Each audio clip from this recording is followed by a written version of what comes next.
Hello, everybody. Oh, this is camera's frozen. Great. Hey, 1 second, guys. Why is it? There we go. All right.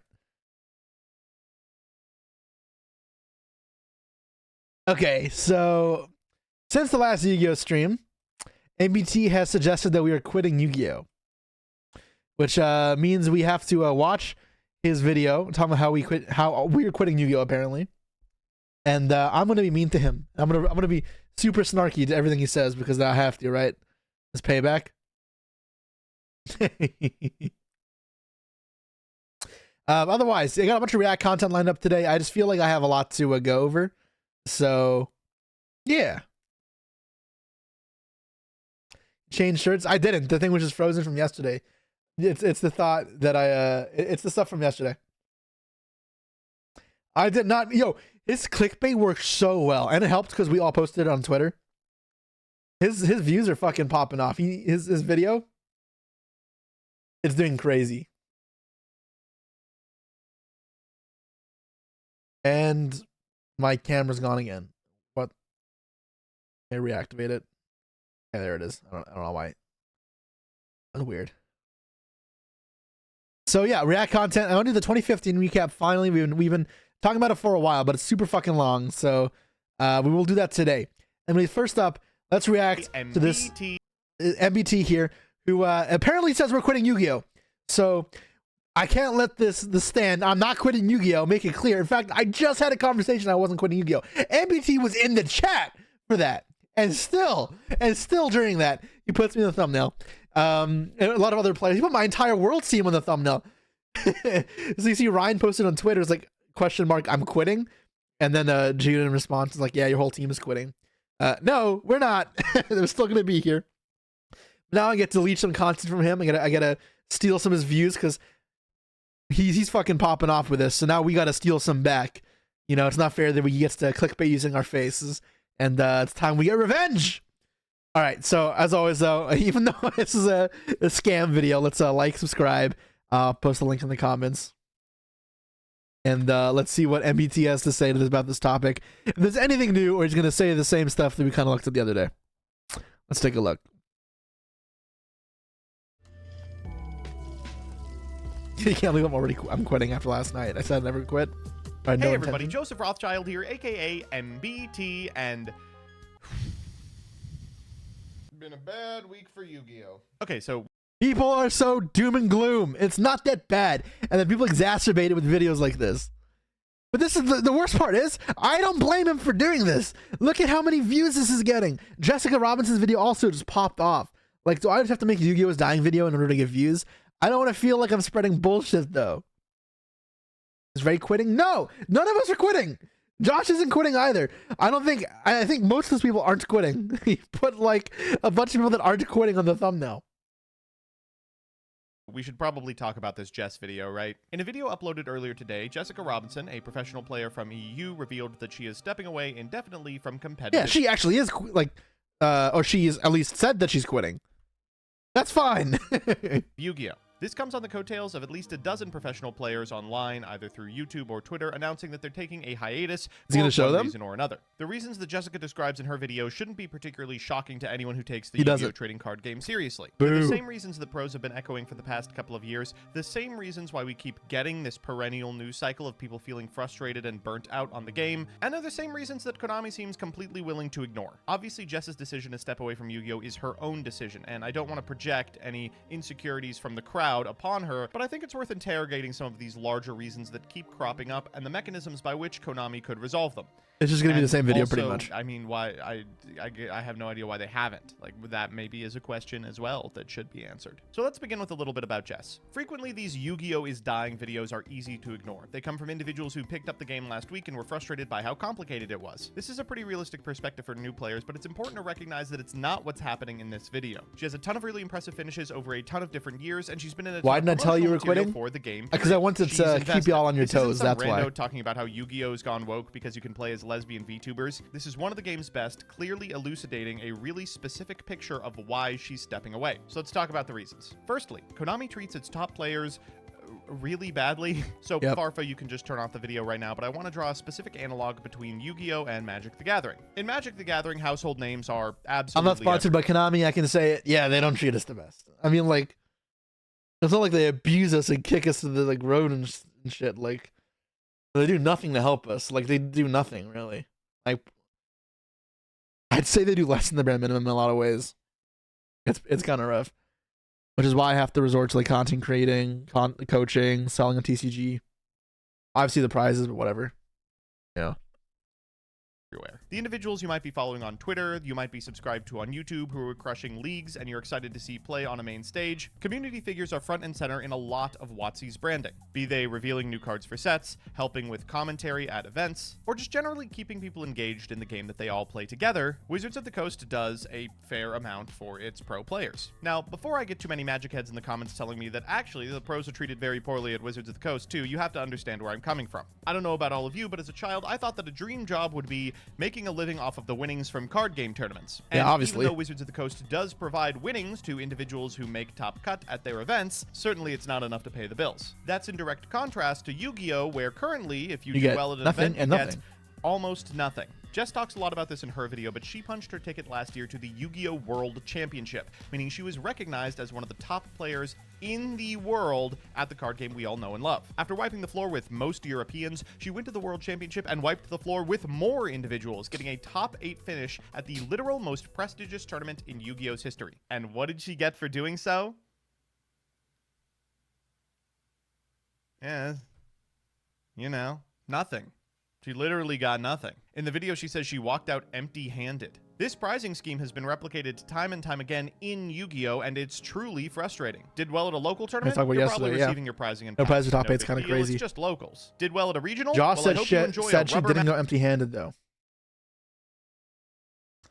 So the way Worlds works is there's an entry prize. Yes, she got the entry participation stuff, but top 8 itself, so making top cut, gives you no prize. There is no difference between top 8 and last place in the tournament. So if you want to misconstrue what she means, sure, but there is no prize for top 8.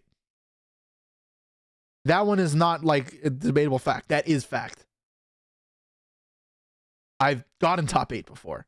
You get nothing. You get the participation prizes still that everyone gets, sure. And like, yes, you can say that's still worth a bit of money. But they've made it worse now because a lot of the promos are worth a lot of money. So let's talk about like the Ghost or Dark Magician from 2017. Those are given to stores. And now even more so, before they were raffles, now every store gets the promos. So do spectators at the event. I guess no spectators this year. But that Dark Magician Go promo that, at least when I won it, or I qualified for, I didn't top 8, got a few $1,000s for. The new promos, like $1,000. You can maybe get $1,500, $2,000 max from MG prizes from World Championship. Which yes, is pretty good.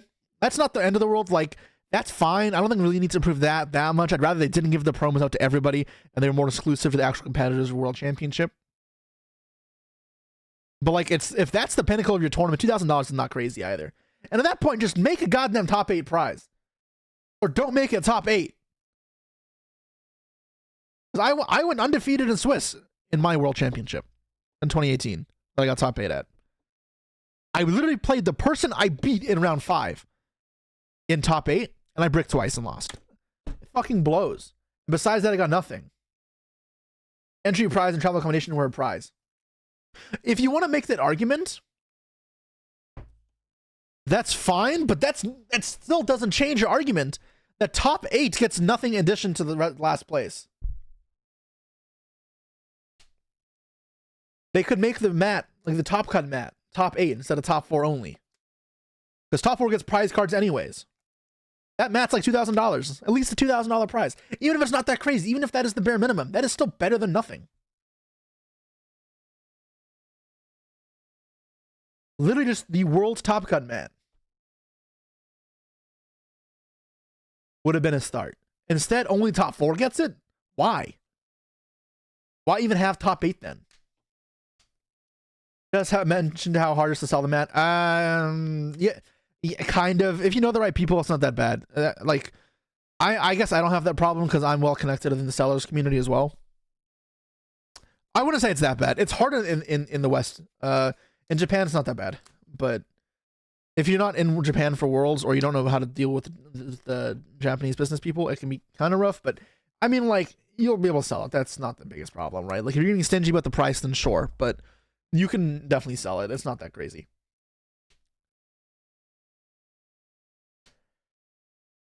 Like, I will be contrarian to Josh there. She did walk out with no prizing for top 8.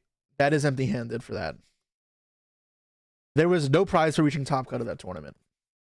That is correct. Like, I can't possibly imagine defending that.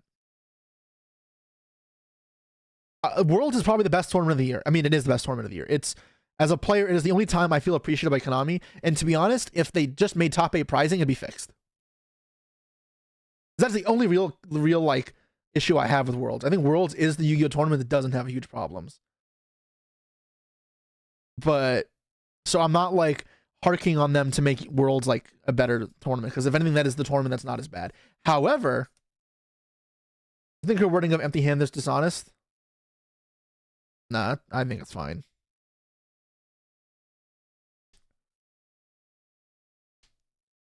Like, yeah, I think so. What Master Duel does, which is better, at least they did last year, was a top 4 cutoff. So if you made top cut, you got prizing. I don't know why they couldn't just do that this year. They couldn't do that for TCG. It's like all top cut get prizing. That's fine. So I mean, I don't know how we got sucked back into this. But Worlds isn't the problem because Worlds is such a select few amount of players. And the prizing problem is not Worlds, because besides the specifically top 8 thing, Worlds actually has the best pricing. You do get an entry prize, you get a free trip, and they do treat you well. They actually make it feel special to be there. Worlds is not the problem Yu-Gi-Oh has. Worlds is one of the things Yu-Gi-Oh does right, I think. They have one problem, and that is the top 8 thing. I think everything else they do a phenomenal job at. Maybe they could do a bigger show about it, but I understand it can be really hard to budget for that stuff, because that stuff's fucking expensive. So I'm rather uninformed in that category. I'm not gonna explore it, but the problem with prizing is for sure just YCS and nationals, not Worlds.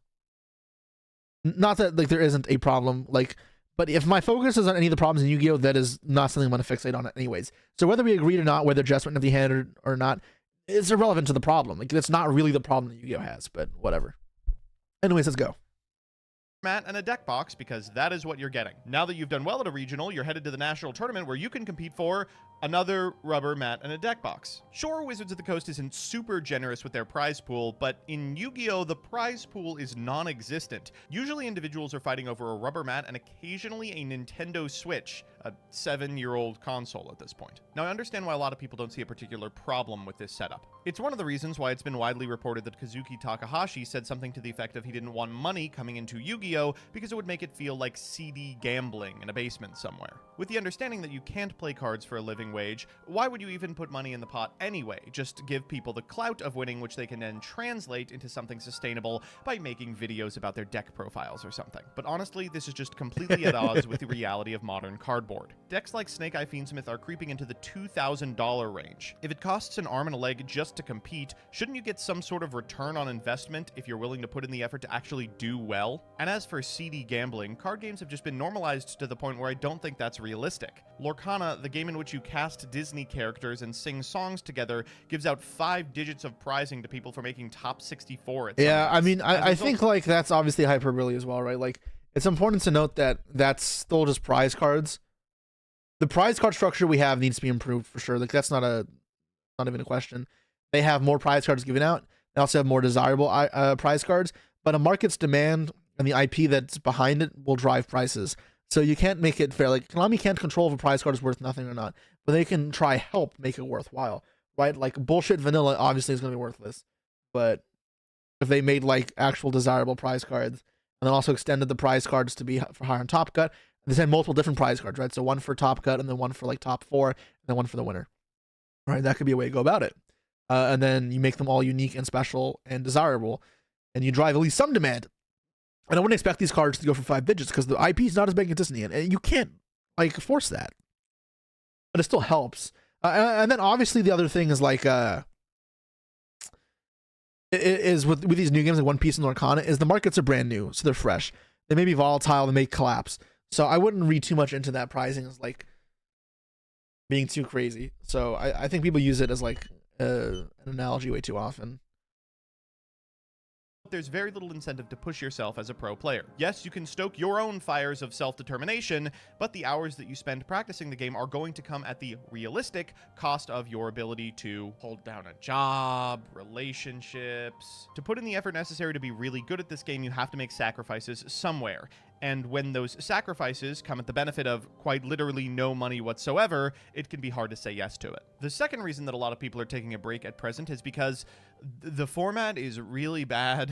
So if you haven't been following the last couple of months of Yu-Gi-Oh, here's a quick explainer. There's a singular deck, Fiendsmith Snake Eye, that's head and shoulders better than anything else. It isn't so dominant that it's risen to the level of Tier 0, but it is extremely powerful. The other decks in the format are still playable, things like Tenpai and Yubel and Ritual Beast and Gimmick Puppet, but largely the non-Fiendsmith Snake Eye decks are not really playing Yu-Gi-Oh per se. Tenpai is a deck that benefits off of the fact that going second has been so bad for so long, Konami has printed some truly outsized going second tools. tools. They get to load up on Raigekis, Dark Holes, Lightning Storms, and of course really powerful lingering effect hand traps like Mulcharmy and Dimension Shifter. Ritual Beast is another shifter deck that has also benefited from the recent and baffling unban of both Thunder Dragon Colossus in some corner cases, but mostly Arch Nemesis Protoss, which can call fire I screamed on turn 0. I screamed about those cards coming back off the ban list, how bad they were for the game. I'm like, oh, don't do anything just yet.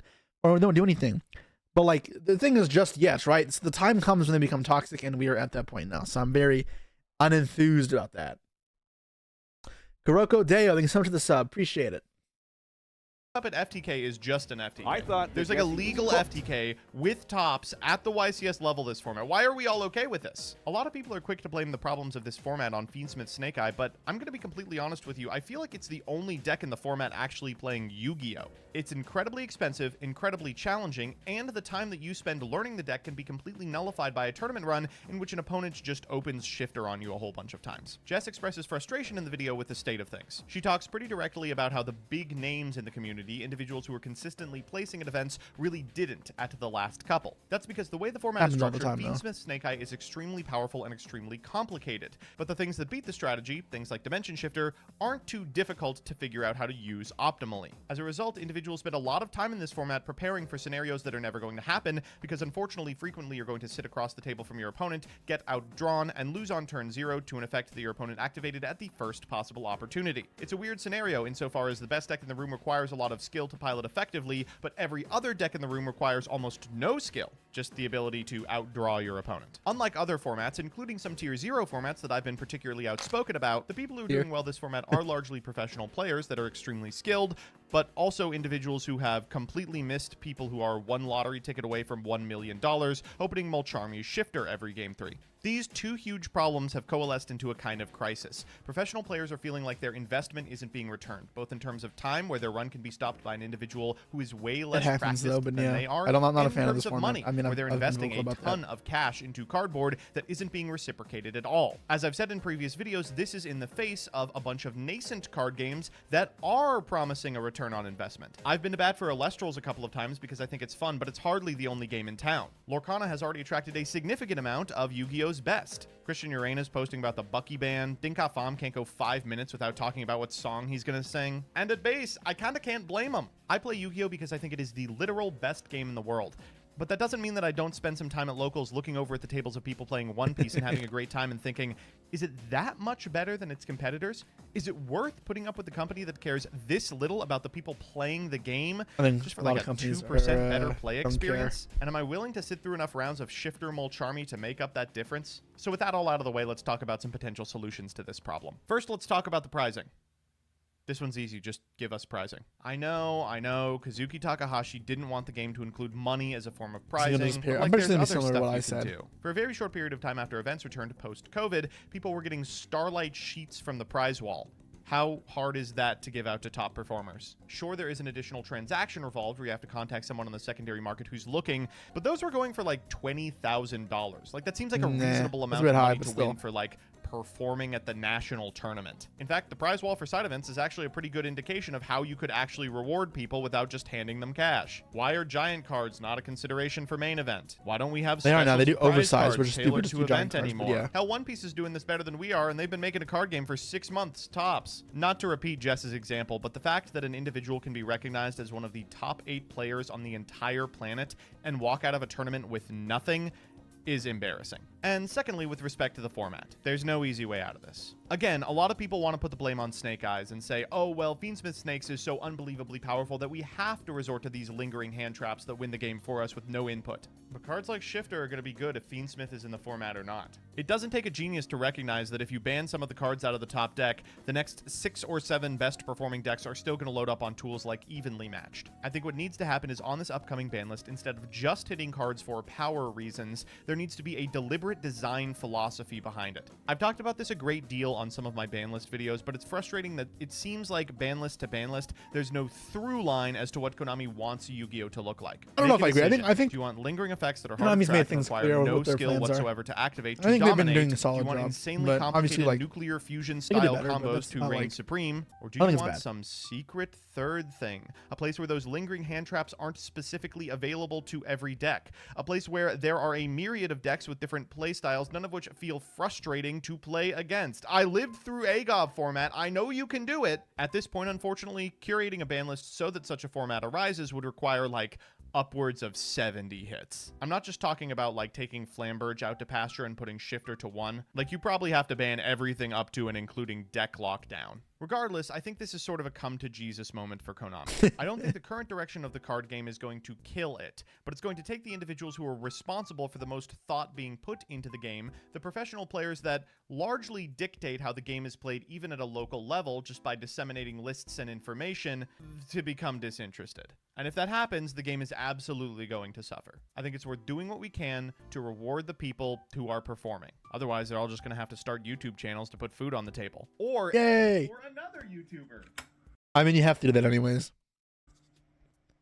I made top cut at Euros. Hey, Vlad. And all I have to show for it is this fucking mat.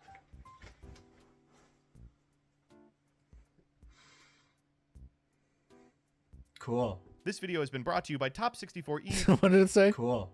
I made more money from editing than prizing. Nice. Video has been brought to you by Top 64 EUWCQ competitor Vladis. All right, that's it. Bye-bye.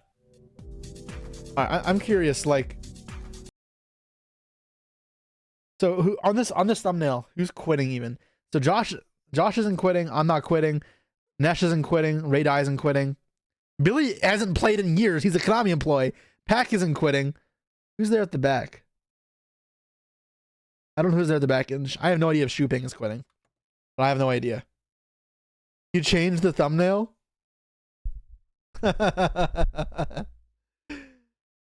Oh God. All the what's it called? The craziness, insanity. Did he change it? He didn't change it.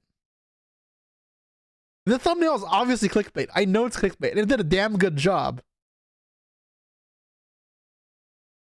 He's a masturbator. Kind of he is a masturbator, isn't he?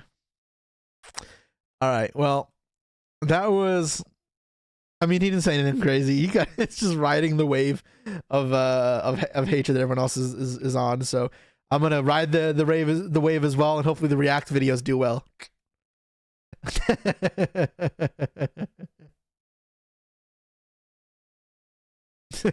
Open the YouTube in private. What are you talking about? MBT is short for masturbator. I mean, you can do better than that. That wasn't that good. I thought that Jesse was cooked. Anonymous gifter gave masturbator a tier 1 sub, of course. Josh and Farfa talked to Jessica. Wait, what did I say? Josh and Farfa talked to Jessica. Would you mind looking into it? I don't know if I want to keep beating the dead horse. We talked about this for the last 2 days. I really want to do this stupid react that I've wanted to do for the last 2 weeks and I haven't had time. So I'm going to do the react now. Joshua Schmidt plus. This has been up forever. If we want to keep talking about it on the next stream on Monday, we can keep talking about it. But I think for now, I really want to get this react over with because I want to watch the video as well. And I don't pre-watch. I'm trying to watch it with you guys. Let's see how old the video is at this point. If this will load. 2015 recap. Where is it? If you guys see it. I swear I didn't watch it. It had to have autoplayed. It had to have autoplayed.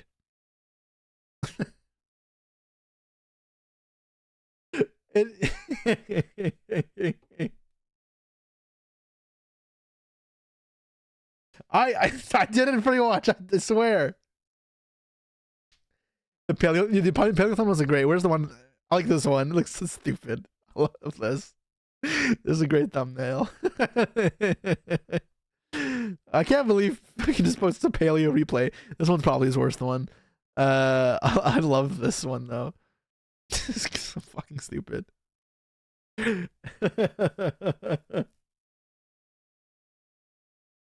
Okay.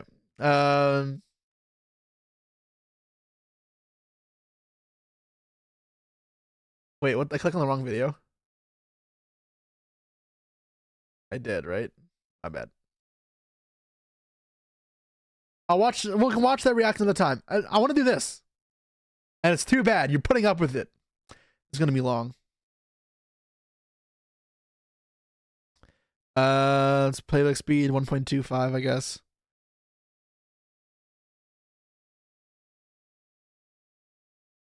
And let me adjust my camera.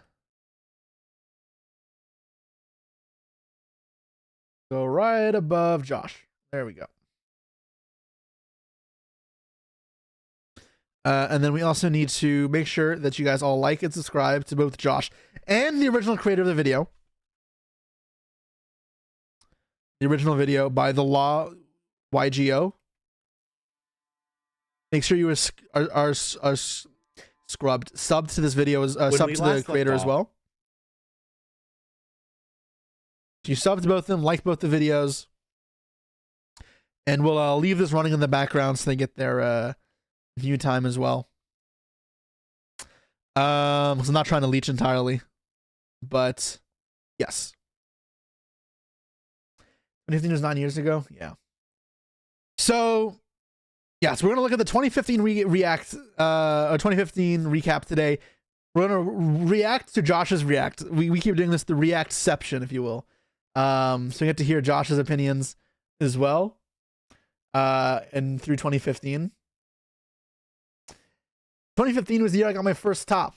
I loved a lot of 2015. I loved Burning Abyss, Shadal's, Necros, a lot of it. So I had a good time. And yeah, I am looking forward to seeing what our two creators here, The Law and Josh, have to say about the format. And I will start being really knowledgeable from this point on out in recaps, because it's when I really got more and more into the game. But anyways, let's hear what they have to say. Let me know if it needs to turn up or down the volume at all. Okay, where did we end off with 2014? Because it's been a while. End of 2014 would be... End of 2014 would be, so next challenge has come out. Preorder is now legal, and BA has Fire Lake. Is Shadal and BA? When we last left off, the game had just seen its most impactful shakeup ever. With the release of Duelist Alliance and the start of the Arc 5 era, Shadal and Burning Abyss would overnight shift what the expectation was for a meta archetype to be able to achieve using its in-archetype pieces, providing both power and recursion between their bosses and power play cards. Cliffort was also recently introduced near the end of 2014. Okay, this is like my most hated deck of all time. I've been pretty vocal about this. Fuck this deck. Actually, fuck this deck. They play triple skill drain, triple emptiness. Absolutely toxic. Provide the first meta pendulum strategy, utilizing the mechanic to provide tribute fodder for their bosses, with other new archetypes like Teller Knight just outside of the meta. Teller Knight was terrible. People played it because it was easy. easy. Shift in the game's design as a whole. With that said, okay, I know where we are. We have Shadal, BA, Clifford, kind of like the stun deck of the format, but pretty strong. Teller Knight, kind of like the stun deck of the format, but bad. That's what we have. there would be some clear outliers in power with this shift in design, and more specifically, a single card that made certain matchups completely unbalanced. So a ban list update would be put in place right after the start of the year on January 1st, and while there would only be a couple of hits, the ban list would absolutely be filled with cards returning to the game for the first time in years. Newly banned would be Super Palmerization, as the card being completely unrespondable was proving to be a serious problem in the case of Shadal specifically, as it could effectively delete any boss monster from the field in Archetype. You want me to put my cam on Josh's chat?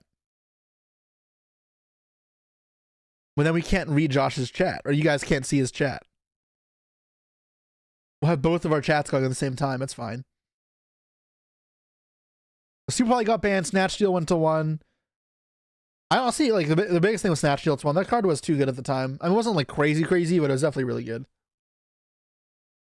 Side deck card going into the Shadal matchup. Newly limited were Artifact Moral Talk, being the power play of the Artifact engine, Dark Strike Fighter, returning from the ban section. It was errata, this was terrible. Hard once per turn errata, cratering its power level but still giving it a place in certain strategies. And Snatch Steal, which set off every alarm in the community with its return. I forgot about this. That was so nuts.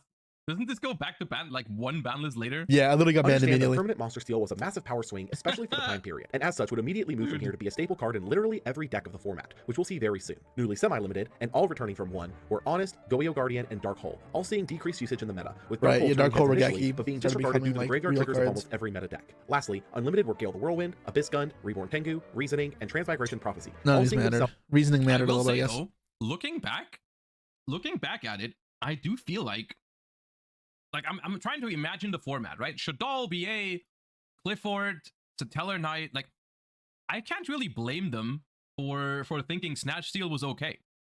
Snatch Steal was good in BA mirrors and Shadal like mirrors, though. Be, you know? But yeah, I mean, Clee probably as well. I'm thinking of it right now, and I'm like, why was Snatch Steal that much of a problem?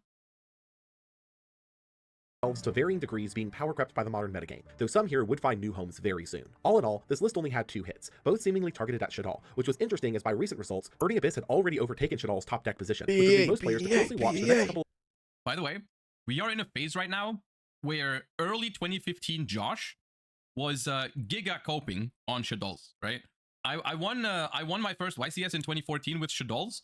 I loved Shaddolls. I coped the entire format that Shaddoll was better than Maybe this is why he hates BA, because he was coping too much in Shaddoll. He didn't want to admit that he was wrong and BA was a better deck. BA Master Race! all the other decks, which in hindsight probably wasn't true, but I played Shaddoll all the way through this format. Of releases to see if Burning Abyss would run away with the format or if a new threat would give them a true challenge. So Secrets of Eternity, yeah, there's some good cards here. Secrets of Eternity. I hate Release that date, card. January 16th, 2015. Set type, core set. Major strategies, Infernoid, Clifford, Burning Abyss. Impact, minor buffs, and a preview of what's to come. Secrets of Eternity would be the first set of 2015, and though many of its pieces would see play over they the remainder printed of a the era, Necroz card in here. They had the wrong text, but they just said it was fine anyways. And Necroz wasn't even out yet. Necroz came out like a month later. It was such a troll. Yeah, this set wasn't a big deal though. Farfa was big. I guess people played the ritual spell Good and Evil in Burning Abyss because of Kagna. And yeah, there was the Clifford cards, Monolith and Stealth. The Tellarknight Diamond was solid, but yeah. a lot of what was introduced here would take some time to actually see major success. The new archetype in question here was Infernoid, a series of Fire Fiend monsters. Oh yeah, this as well. No one cared about this in release. Infernoid would, sorry, Kagna would send a Good and Evil from back to grave. With the level 4 and lowers taking 1, the 5 through 8s taking 2, and the 9 and ups taking 3. All of the 8 and lowers also share a similar effect to, on quick effect, tribute a monster to banish a card from the opponent's grave, with each also having their own unique effect, with Antra bouncing an opponent's card, Harmadic popping a monster, Baltrulia popping a spell trap, Piatti hand ripping on battle damage dealt, Saitsamus banishing a card at the end of the battle phase it attacks in, and these cards weren't good yet. I mean, you didn't even have the fusion spell yet. The most unique of the bunch, though. If you put a gun to my head and say, name the secondary effects of the Infernoids, I die. I might barely be able to tell you how many Infernoids you need to banish to summon them. Okay, I definitely know more than that. Level Really? 1 to 4 need 1 banish. Level 5 and 6 need 2 banishes. No. 7 as well. 5 through 8 need 2 banishes, and the big ones Oh, yeah, need 8 as well, yeah. That's what I know. The secondary effects of all of them, I even, dude, the most confusing shit at the time was that some of them could banish stuff from your opponent's graveyard as a quick effect, and some of them could only do it on your own effect, right? Like they say, Yeah, like, some of them are only on one your to opponent's banish. turn, some Yeah, with and quick some of them effects. had it as a quick effect. I never knew. I always had to pick them up and read them whenever I played them in tournaments to make sure they couldn't like banish. Yeah. Small ones are quick effect only on the opponent's turn. See, like, come on, man. Was undoubtedly Ununku, a level 10 that nukes all monsters other than itself on summon and contributes. This deck was not good though. You needed Void Feast, Decatron. This deck was horrible in release. It got better, but still wasn't good. Infernoid unaffected by opponent's effects that turn and could be banished from grave to keep one alive once. This archetype clearly had a lot going for it in the current meta landscape. DD Crow on most bodies, able to swarm themselves off the previous wave's corpses, and a varied form of it was not removal playable in interaction. release at all. But the major downside was that while they could swarm over and over again easily, getting that first swarm out was extremely resource intensive. Because of their summon conditions, you either had to banish your entire opening to set up decently, or relied on supplemental engines like Light Sworn to set up the grave decently enough to make an early push, which then would get shot in the foot simply by their restriction of only being able to get out one boss monster, as Ununku would nuke your other pieces on summon, and by its level being 10, lock you from summoning the other bodies. Yeah, so it was really hard to kill with this deck, Infernoid would be which is a very exploitable thing. now, but would absolutely be an when you played like Zeus at least. Forward into the era. Clifford would see a secondary wave in Monolith, the other vanilla scale, able to draw one for each clue you attributed in the end phase. This card sucks. Stealth, Which is who on scale. tribute summon bounces a card, locking responses from the Stealth opponent, is insane. and Recolate, a temporary negate of any level 4 or lower Like level summon. Stealth had them the you can't respond. which in turn things. would reset The the opponent Klee can't stat activate the cards. Each of these would find their home in the current version of Klee, with Monolith being standardly a going 1 of high insane. scale searchable with Summoner's Art, Stealth being a way to clear the opponent's board without responses by tributing over Helix and Carrier, and Recolate would see play effectively as a way to temporarily stun players while setting up your own stat lines while keeping the immunity effects of your Klees. Burning Abyss would receive its third wave of TCG exclusive support, being Farfa, able to temporarily banish a monster on field until the end. The card was crazy. Libic, able to summon a level 3 fiend from Oh, hand with Libic, effects right. negated. Kogna, able to send a Burning Abyss spell trap from deck to grave. Malakota, a ritual who was too bad to even matter, and its ritual Malakota. spell Good and Evil of the Burning Abyss. Yeah, this which card had the was added effect of terrible, being but we able to played banish it for some itself from reason. grave That to one's send a actually BA good. from hand to grave and search a BA Oh, card from deck. that was good. We played it. I think this card fucking sucked after playing it more. It just really wasn't that good. Like you didn't need it in NBA.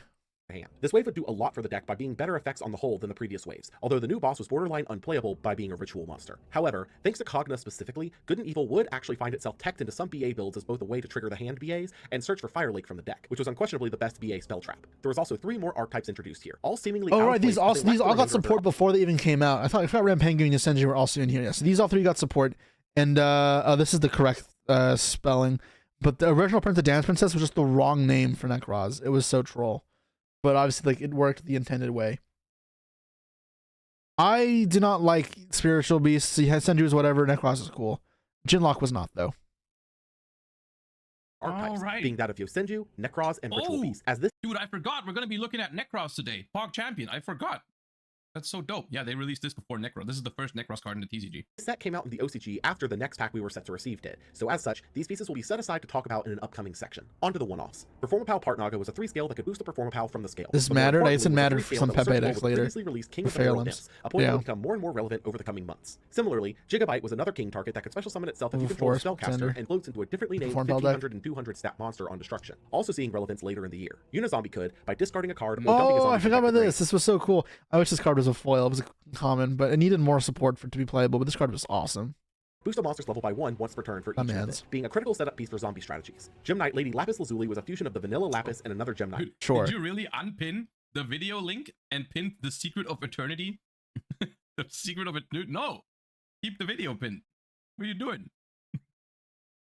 Able to dump a Gem Knight from deck or extra to burn the opponent for each special summoned monster on the field, only being able to be special summoned once per turn to avoid burn loops, but given time, Gem Knight could find a way around that restriction. Stellar Knight Constellar Diamond was a 3-material right 5 that could also be summoned card over was a Stellar good. Knight Exceed in the main phase 2. It was also Blocking city cards from overrated. deck to grave and banishing any card returned from grave. Because it, Able you to can attach chain to the block gate, this activate a typically. Dark Monster effect and destroy it. This card was so clearly designed to be a catch-all to stop Shaddoll and Burning Abyss in the meta that it's not even funny. Able to be easily made in Teller Knight from turn 2 onwards, or any deck for that matter, as long as they could put up 3 Like material Ptolemy units and SM7. summon Soul No, I'm Transition 7. contributes level 4 normal summon monsters, Ptolemy. draw 2 if you control no Yeah. special summon monsters, which really should have been labeled a Klee card with how clearly targeted to the strategy it was. Lastly, Blaze Accelerator Reload was a continuous trap. Oh, that could yeah, consider this card Tri-Blaze was sick. Accelerator on field, could Card's come Volcanics crazy. in hand to draw 1, and could be banished from grave to send a Volcanics. Volcanics topped. While This all is of the this next makes event each with just this a card way to give the legal. old GX archetype some more playability, Reload would actually move to spawn an entire new deck type to the meta with Volcanics, which we'll cover with an upcoming YCS. All in all, Secrets of Eternity was a mixed bag on release, not having much impact in the short term, but over the course of the year would have its pieces become more and more relevant with the release. I mean, it's a lot of good stuff still. But reacted to Josh's 2014 reaction? Yeah, I did. So in retrospect, like the set looks fine, but as someone who like won this box as prizing a couple times in like locals, this box was worthless. It was actually so bad to open. It was kind of frustrating. Especially because all the good cards were just common. I would literally open boxes and pull like $5 worth of cards, and it would just be so depressing. So yeah, this box kind of fucking sucks. But obviously, it did make differences in the meta. I thought Rainbow and so much for the gifted sub. Appreciate it. Overall, yeah. Immediately, like, just Clifford support and some new BAs. But Of further cards. This wouldn't be the only release though heading into the first YCS of the year, as the year's first structure deck would also drop before then to help shake up the format just a little more. Oh, I forgot the structure that came out. wait, is that Dark Law? Oh no, Hero it's Dark Strike. Law. Release Oh date no. January 30th, 2015. Set type This deck structure was- Major No. strategies Hero. Impact Overrated. No. Everyone thought that Mass Change 2 and the Dark Law would be like really powerful, and I mean it wasn't bad, and people played it a lot in BA and Shaddoll. I definitely was victim of this, but it ended up just being like way too high of a commitment body wise for it to be worth it. And then like Snatch Deal and Econ on cards like this were just gross. might Oh, get through this section major strategy cringe. without being biased. The Hero Strike structure deck would once again usher in a return of hero support to the game, as is tradition at least once in an era. This time would bring the introduction of a massive overhaul to the masked hero sub-archetype introduced at the start of Zexal, bringing a new supporting elemental hero in the form of Shadow Mist, able to search and change quick Shadow play Mist was spell so on special good. summon, and a hero when sent to grave. A couple of new mass hero support spells and form change, which lets you tag a masked hero into a different attributed one, mass change Here's 2, what form which allows change you is. to Mass mass change change 2 any people monster care at the about. cost of a discard, and mask charge to recur back a hero and a change quick play. And last but not least, new masked heroes and Garbage, Koga, garbage, a light Dark target Law. reduced by 500 for each opponent's monster, and can banish a hero from grave to drop an opponent's monster. It's so funny if you think about the fact that they all came out at the same time, and like the difference in power level between these three is insane. Yeah. By its attack, Divine Wind, a wind target that is battle destruction immune, locks the opponent to one monster attacking a turn, and draws on destroying something in battle, and the big man himself, Dark Law, a dark target that puts a one-sided macro effect on the opponent and banishes a card from their hand if they add a card from deck to hand. It should be no secret that these are my personal favorite cards in the history of the game, so I'll try and be as unbiased as I possibly can. Oh, yeah, On his initial name is release, just the Master Law. Yeah, Release this is was definitely his absolutely favorite card. wonderful in terms of taking hero in a This is just a direction. floodgate. It's just a floodgate. And these people preach they love the healthiness of the game. It's a floodgate. You can't pick and choose your floodgates. I don't care if it's your hero monster. They're floodgates. But he's cool? No, it's not. I have played against this card so many times. I mean, like, this card's not crazy, but like, this is not a fun card to play against. potentially meta-relevant, namely on the back of Darklaw himself. By special summoning Shadow Mist through a hero lives, Yeah, you play like the Goblinberg shit. Search Yeah, for the mass change you need to convert her into Darklaw the following turn, which would then net you a hero search. While having immediate applications, Mass Hero for now would not see much meta play, though an interesting place would be found for the new heroes almost immediately. Because I mean, didn't people play Mass Change 2 in BA like off rip? Yeah, and then dolls. I feel like they did.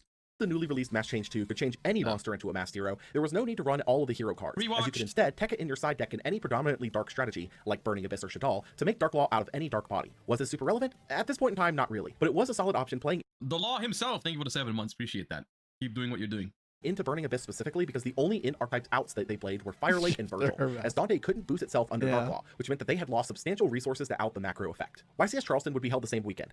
I mean, I guess. Oh god, so this event I started off 5-0, there were 10 rounds. I played a lot of people that I later became friends with, which is really funny. Then we realized later that we played. I started off 5-0, and then I end up like losing the next two. I get to the last round of Swiss. It was 10 rounds of Swiss, I'm pretty sure. I get to round 10 at X2, and my opponent's, there's like 4 minutes in the clock, like 2 minutes in the clock, I concede. Like I'm like, okay, sure, you're gonna win this game. Let's go to game 3. And then they just side for 2 minutes and we get a draw. And it was like, bro, why? Like, yeah, so we had a draw and out on top. That was very depressing. Very depressing. Okay, so because at this point, remember, I still hadn't had a top yet. But I feel like I was getting better as a player and I was a solid, like, I was okay at this point. I wasn't bad. I guess if they have nothing but Darklaw, you can like make a downerd in main phase 2, right? You can go Acid Golem against them and Darklaw. You can play Leviathan at Darklaw as well. People did that. There were probably other outs as well. Zen mains. Darklaw wasn't like impossible to deal with. And the Darklaw, so you run over it next turn. Being a half-sealed event, and following the release of Secrets, a couple of things would shift, but the overall vibe would remain the same. Look, there's one Shadal Coper with me. With the additions of Fartha and Libic, Burning Abyss would solidify its placement as the top deck of the format, also taking first place piloted by Jonathan Castillo to top 16, who did not make his particular list public. Clifford adopted its new pieces immediately, seeing 1 monolith and 2 to 3 spells. But it was sealed in top. This one hoping got being effectively Pot of Greed for Clifford specifically. Telder Knight would continue to see roughly tier 2 to 3 success rates, with Diamond specifically giving them a better matchup into Burning Abyss, but still being substantially behind the top deck. Shadal had taken a serious fall from grace here, being the only heavily affected deck of the previous ban list, in addition to receiving no new relevant support from Secrets like the other. You're supposed to probably play Denko dolls, not this version. This version's too slow. Window was still very good with BA, so you would definitely try to spam Window. In a position to adapt or die moving into the new format. However, the list that turned the most heads unquestionably was Volcanic, which shockingly went completely undefeated in the Swiss rounds. Ooh. Reload had that deck looks good. I don't remember in Europe. I don't remember anyone playing. This is kind of popular in NA after this because this deck like popped off. Right after Scattershot being the dump from deck target to this card's great and burn the opponent for 1500 a go, and Royal Firestorm guards being present to reload the engine for further shots. I did not realize Blaster was still legal at this point. When did Blaster get banned? Was it ever banned? It had to have been banned. Blaster was for sure banned, right? Oh no! All the Dragon rules got banned with Dark Matter, right? And Dark Matter came out when? Later this year. Later this year, when Beaches comes out, Dark Matter comes out. That's what it is. Fuck, we're about to see Dark Matter come out. Holy shit. That card didn't matter as much at the time, but holy fucking god, that card is cancer. But so, I remember I actually played one regional when Dark Matter was legal, before the Dragon Rules got banned. There was like this 1 week in between. People played like a skill drain. There were 3 skill drains legal, so like 3 skill drain Dark Matter deck. We'll get to that in like it's in March, so we'll get to it in like 20 minutes or so. Also see major success because of this. Able to send a reload to grave to draw 2, then fire the reload from grave to scattershot away a board. Side deck. I mean, it's very much worth noting that at this point in time, if you think about it, like Maxi against a lot of the decks in the format is no, don't cope here. Maxi was broken versus BA. It was fine versus Shadal, and it was good versus Teller. Maxi was definitely a good card. This should have been in his deck, but it wasn't as broken as it is now. No. But he should not defend it here. Maxi definitely wasn't like always insane. It was at this point with BA legal. It was very good. It should have been in his main deck. Isn't that good? It's dead against Clifford. It's not good against Satellar. Yes, it is. It's okay against Shaddoll, and it's only really good against BA out of the top 4 decks or something. Strategy would be a rogue option for the next I think few it's good months, for Stellar. always popping up as a one-of in top cuts at most, usually in tandem with another strategy for added power. Regardless, Charleston had laid the groundwork for an interesting format to develop for sure, but that was all about to be completely upended. For the 5th time in the game's history, we were about to enter a Tier 0 format, and judging by how certain aspects of the set played out, Konami knew exactly what they were doing with this one. The Secret Forces? Secret Forces. Dude, and then they made every good card short printed, and the deck was $4,000. Oh god, I had to sell a kidney. Not really, but I had to sell like all of my cards to 4 Necros. It was fucking rough. It was bad. And then I wish I just stayed on BA afterwards. So I ended up switching back to BA a few months later, anyways. Does anyone remember the Secret Forces? I'm gonna have to rewatch that clip. Hold up. The Secret Forces. Release date, February 13th, 2015. Set type, deck building set. Major strategies, Yosenju, Necros, Ritual Beast. Impact, wait, you can make rituals not suck? While this kind of pack was not explicitly called this at the time, in reality, the Secret Forces would be the prototype for what eventually became known as the deck building set. A set that I was actually wondering to myself there for a second, is this the first deck build pack? Because I'm trying to think of what became before this. There may have not been anything.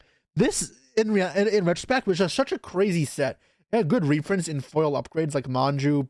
Prep wasn't an upgrade, but Jin was a foil upgrade. This was a fantastic set. Ritual Beast was meta relevant. Yosenju were meta playable, and Necros were the best deck of the format. So this was a really good set. Really good set. Types, whether it be a new take on an older archetype or a completely original one, and jam a whole ton of support to get the strategy on the ground running out the gate with a couple of additional pieces trickled out over the coming core sets. As such, this set would introduce 3 new archetypes we were actually introduced to back in Secrets, with each being a unique take on a previous mechanic. Yosenju would be the first, and arguably the worst of the 3. It is. Warriors focused on chaining but it was playable normal still. summons together and bouncing back to hand at the end of the turn. This included the Kamas, each able to perform an additional Yosenju normal on normal summon, with 1 able to bounce a monster to hand if you controlled another Yosenju, 2 able I remember that Ryan Levine got top cut later in the year with the side frame version of that deck. This one, that was cool, because they're all pretty much spirit monsters where they return to the hand at the end phase. Directly for half damage, and 3 able to search a Yosenju when a Yosenju deals battle damage, all returning to hand in the end phase of normal summoned. They also received Sujik back in Secrets, able to boost a Yosenju by 1,000 for the turn, or Yosenju was basically just bad. But they turned into some kind of weird stun deck eventually, where they would play a lot of floodgates. Well, side frame Yosenju was like a floodgate, and also then you played returning to side hand when the turn frames. is normal. While a decent But piece, yeah, it it was entirely cool. gets disjointed by the introduction of Pendulums here too, with These cards are unplayable. You can play this and shit. Dybok being a level 10 that bounces 2 cards on normal or Pendulum summon, returning to the hand in the end phase of the turn at special. Lastly, Training Grounds is their archetypal gateway, gaining a counter on each Yosenju summon and able to remove 3 to search a Yosenju card, and Secret Move is the archetypal Omni-Negate counter trap, only usable if you control only Yosenjus. While a fun strategy for the casual level, Yosenju here suffered from a severe lack of focus, as it seemed like the Kamas and the Pendulums were at odds with each other in terms of how the deck was actually supposed to be played, being a Pendulum spam strategy or a normal summon swarm strategy, as if you Pendulum summoned the Kamas, it didn't make return to sense. hand effects would not trigger, and they'd be sitting ducks for the following turn, leaving Yosenju as easily the least playable of the 3 strategies. The Ritual Beasts were up next, a series that actually was made of 2 different sub-archetypes, being the Ritual Beast Tamers. So I mean, I've said it recently as well, because now it's back as a scourge in the TCG. I've always hated this deck. My first ever top cut, we'll get to there in like in a few months of timeline in this video, is my loss on top cut is Ritual Beast, and I hate this deck. It was floodgates. It was Infernity with floodgates pretty much, like Macrocosmos, Defissure, and then they'd go like search steeds, pass. I mean, the deck was good. Undoubtedly, it was very good, but I think it was very underexplored for a lot of its existence here. But did not like this card. Did it go to time? No, I don't think so. I got Macrocosmos 3 games in a row. That was fucking annoying. I was playing BA, so obviously that's not very good. A series of psychics aimed at tutoring out another Ritual Beast, with Laura reviving a Ritual Beast on normal, Elder giving you an extra normal summon, and when returning a banished Ritual Beast. But which of the cards and weren't legal yet? Was it the trap card series of Ambush, or was that out already? Pelio, who can banish an RB to boost all RBs. Because I remember Ritual Beast was not played at all until like the WCQ season, so something had to have been released that changed it. Oh, Ulti Gaia Paleo came out in the next set, and Ritual Beast Bonds was already out, but Gaia Paleo came out next set. Was that the thing that changed it, or was it just people like slept on it maybe? banishes an RB in hand to bounce a card, Kanahaku banishes an RB from deck to Gold Sark, and Rampingu from Secrets, who banishes an RB from extra deck to dump a same typed RB from deck to grave. Loop Kanahaku's primary gimmick was Contact Fusion, able to make any of their fusions by banishing a Tamer and a Spiritual Beast, Yard with is all cool. sharing an effect to return to the extra deck to summon a banished Tamer and Spiritual Beast on quick effect, with Ulti Apelio being immune to other cards for its attacks, Ulti Pedalpin unable to die by card effect, and Ulti Kanahak able to return 2 banished RBs to grave to search an RB card. All the RB main deck monsters also have the stipulation of being special summonable once per turn, so while you could theoretically tag between your fusions and them over and over again, in practice there was a limit to how many times you could do it. As for their spell traps, Bond lets you contact fuse on a quick play spell. Ritual Beast is the kind of deck that at the time, like, I mean, we're about to talk about Necros. I was a Necros main when that deck came out. I never played Ritual Beast. Looking back, I wish I played it at least, like, maybe not at the YCSs or something, but like at a lower level, like regionals type of stuff. I wish I picked up Ritual Beast and played it, because it does look really fun. Oh, it's not boo. bad. It's solid. I need him to agree with me. I need more Ritual Beast haters in the chat. A fun little fact about Ulti Kanahak's effect specifically. Necros still expensive now. Wording, his search effect does not have to return both targets to grave to get the search off. It just needs to return at least one. Yeah, which so means you you'd can go actually target chain 2, its chain tag tag out, out, to bring resummon out one of the targets and preserve one of your the targets. resources. Incidentally, did you also know that Ulti Kanahak is not a hard once per turn? Ritual Beast would absolutely abuse this interaction as much as they possibly could to chain together searches in excess for more pieces to continue search. So basically, the way it works is if you have 2 banished, and you try to tag out, you need 3 different ones banished. I don't know, they don't need to be different, but you need 3 banished ones. You go Kanahak effect to, which one is Kanahak effect to search, which is target 2 of them, who put them back into the grave to search. But before it resolves, you change. You're calling Hermes in Josh's chat right now. Yeah, I can see him spamming his Ritual Beast garbage propaganda. He's been poisoned, man. He's like, yeah, he's fallen. And so out of those 3 monsters, you've targeted 2 to return. You target the last one, and then one of the other 2 that you've already targeted. Special summon back the 2, then you return only 1, and then you still get to search. Chains, as well as interaction points. What do you mean pre-watched? I was there. And set up for future plays. I pre-watched it in 2015. And because of the sheer versatility of this, Ritual Beast would actually be a contender in the upcoming metagame, mostly off the back of Steed's non-targeting pop. I just think, yeah, it wasn't really played for a few months actually, right? Like, I don't think it did well. Maybe I'm just misremembering. Lastly, and undoubtedly the most important, Necros was a series of ritual monsters aimed at being the most generically accessible. Everyone talks about this. Discard add a Necros spell or trap, and there's just no Necros traps. One day we get a Necros trap, and it'll be just unplayable. Necros, man. Give me Necros support, like actual Necros support. I need it. On rituals. Give me BA support as well, and then I'll be happy. But yeah, like I love this era for Yu-Gi-Oh! 2014, 2015, like Duelist Alliance. That's like what I consider some of the golden age. I fucking loved that era. I didn't like Jin, and that's like it. Jin was definitely the worst part of this. And Klee was also fucking toxic. Ritual Beast I didn't like, but I hated Klee way more. And I wish I gave Ritual Beast more support, so it'd be nice now if they gave Necros some support. And I guess this would line up with Terminal Worlds. They might if they do Terminal Revenge 2. BA though, give me BA and Shaddoll support. Those decks are awesome. I know other YouTubers will be happy as well. So far, with each of the ritual monsters having some effect in hand requiring them to be discarded and another on the field, usually one of my favorite decks of all time, aimed at interacting with extra deck summoned monsters. Colossalus discards itself to search a Necros spell trap and can drop an extra deck summoned monster to 0 and negate its effects on a quick effect. Bryonic discards itself to search a Necros monster. Its effect was real. Yeah. Extra deck summoned monsters once per turn. Trishula can discard itself to negate anything that targets a Necros. So the biggest thing with these cards like against Necros was a bit of a learning curve. You played BA. A lot of people just didn't think of intuitively, but obviously like would have been a thing back in the day. Is so Bryonic and Clauselus both say you target 2 ace monsters that were special from the extra deck. So not extra deck monsters. So it doesn't say like target Exceed Fusion Synchros.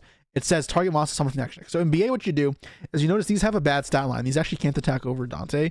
You crash your Dante in and you see you revive it. So now their best way to kill Dante is to attack over it, and that's it. And then like, it becomes really hard for them to actually clear it without wasting high value resources. And you can win the grind game versus Necros. That's how you're supposed to do versus that deck. It's pretty much summon the Dante from the grave and you're fine. It also beats Shaddoll Fusion because it's the same kind of restriction. It has to be summoned from the extra deck, not an extra deck monster. Trish was the broken card everyone thought would end the game because it says banish a card from hand, field, and grave. However, if you don't have at least one card in your hand, field, and graveyard on resolution, the card didn't do anything. So what you do is you'd hold one card in hand, and you'd have a Wing Blast, and they'd go Trishula effect, you go Chain Wing Blast, and discard and negate it. Not negate it, but it pretty much negate it while also being a removal spell. So that's pretty good. It's also you could go like Mind Crush, and you can intentionally call wrong. So you'd call Blue Eyes White Dragon, and it'd force you to discard the last card in your hand, and the Trish will resolve without effect. So it'd make it way harder for them to kill your Dante, and that's how you'd win the grind game in the type of matchup. Very cool, because there's a lot of tips and tricks in with and against Necroz that were really important to succeeding in the metagame, which I really liked, appreciated.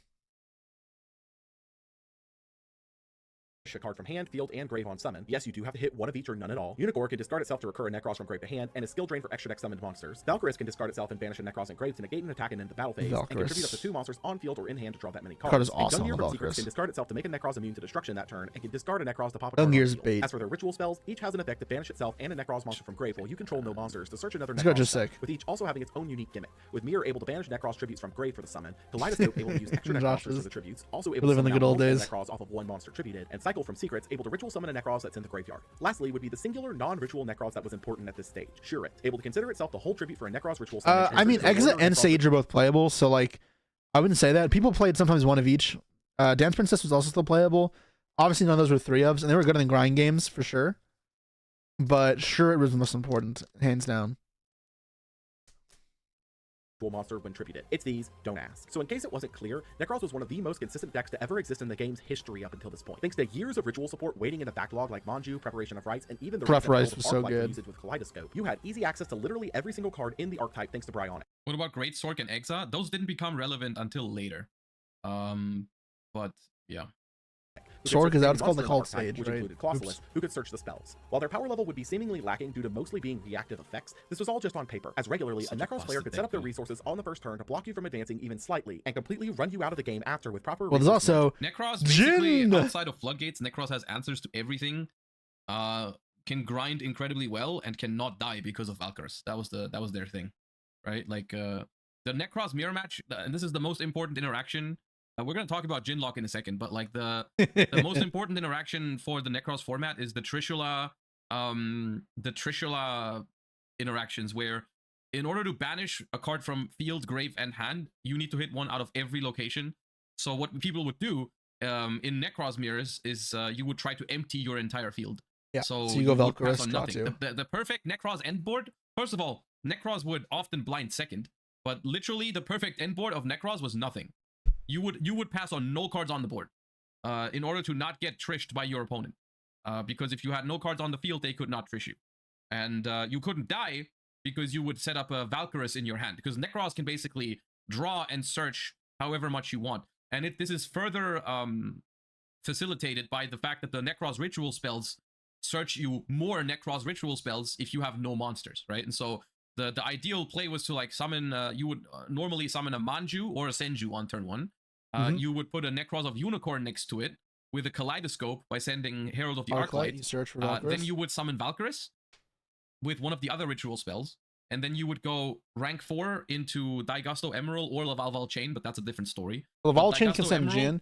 I don't know if you'll mention, you also can put a card on top of your deck, right? So like if you want to head Maxi, and Maxi was like good versus Necroz, but it wasn't broken. You put any card on top of your deck with Laval Chain instead of sending deck to grave, then you tribute the Laval Chain to draw 2, and you draw the card you searched. So if you wanted to search a Floodgate, for example, that's something you could do. Lancia, Droll, Maxi, those were illegal at the time. Yeah. Shuffle back 3, draw 1, and then you would go Valkyris, tribute your Emerald and the Valkyris itself to draw 2 more, to have like a full hand. You had an empty board, so next turn you can banish your ritual spells to get more ritual spells and keep playing. So it was a very grindy back and forth between who could actually push through enough damage through the Valkyrises, because the Valkyris in hand also stops your opponent's battle phase. The player base knew Necroz was going to be tier 0 immediately on release, and seemingly Konami did too, as the most important piece of the deck, Bryonic, was seemingly a lot harder to pull than any of the other cards. This particular pack was Valkyris was also hard to get. I think this probably goes down in the history of Yu-Gi-Oh! As the craziest short print ever. I don't know, I can't think of the top of my head of anything else that comes Dark Arm was really bad. Particular moment in the history of Yu-Gi-Oh! But it's one of the worst, like, yeah. Because these sets are supposed to have, these side sets usually didn't have that expensive stuff in them, because it's like 4 supers and a secret in every pack. So you would expect like, hey, you know, the set has like, I don't know how many different cards, like 60 or something, like only a couple secrets, like maybe 20 secret rares or something. I don't remember exactly, but you would think like, hey, you know, like I'm gonna pull some of these and it's fine, right? You get one freaking, what was it, one Brionac or like case or something, like 12 1.2 boxes for a cases Brionac or something. Yeah. So what was expected to be like somewhat available suddenly went from like the Brionac was like $150 or something like that. 4 super rares and 1 secret rare in every pack, which naturally leads one to believe that the 20 secret rares would each have a similar. Another big thing from the Necros mirror that I guess he didn't mention, because there's a lot of big things for the mirror, was Valkyrus's effect. It was like Scarecrow, right? So if someone goes Valkyrus to negate the attack, and you change the Valkyrus to destroy the monster that attacked or make it leave the field, then Valkyrus wouldn't end the battle phase. That's why you play Gun Gear, so you could attack and then blow up your own monster to be able to play around Valkyrus. That was neat. Chance to be pulled in that spot, but that was not the case. Bryonic, Trishula, and Valkyrus were short printed very heavily, with all 3 seemingly being pulled at a rate of roughly 1 per every 6 boxes. Trish wasn't as bad, but yeah. I think it was, I don't know, I remember it differently, maybe I'm misremembering it, but I think Trishula wasn't that short. It wasn't, I'm pretty sure. I also was super short, and Valkyrus was pretty short, and Trishula was kind of short. I don't know. And Brio was crazy short. Back in the original maybe Trishula was only cheaper because you would only play 1 or 2 copies. Maybe that's what I'm misremembering. Maybe they were similarly short printed, but Trishula didn't feel as short because you only needed 1 or 2, which obviously for the market meant like it wasn't as expensive. Maybe that's why. But it was always 3 Brionac, no matter which version you played. It was always 3 Brionac. It was 2 to 3 Valkyrus. In the beginning, it was often 2, but I think the ideal number is 3. Yeah, people changed. Trishula was minds. initially a 1-of, and then eventually, because Trishula is the one that stops targeting, eventually people started playing 2 Trishulas, because then you could protect your Trishula from something like Effect Veiler, right? Yeah. Because you need to play 2 Trishulas for that, to summon 1, activate it, and then if they Veiler it, you have the second Trishula in hand to stop the Veiler. That's when people started playing 2 Trishes. Still absolutely ludicrous for a deck everyone knew was going to be tier 1, if not tier 0. As such, prices skyrocketed, with Bryonic at its peak pulling a price tag of around $150, with Valk and Trish also being extremely pricey, but not quite on the same level as Bryonic, and the results from the next YCS would do nothing to help that price point. This always reminds me of this. This is a goated... Seattle? This is a goated clip. We're gonna watch it in its entirety.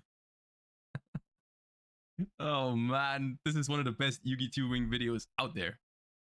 There's no. I'm curious what he's talking about because I actually don't know if I know the video. It's so funny. It's so funny. It didn't feel as funny at the time, but it's very funny.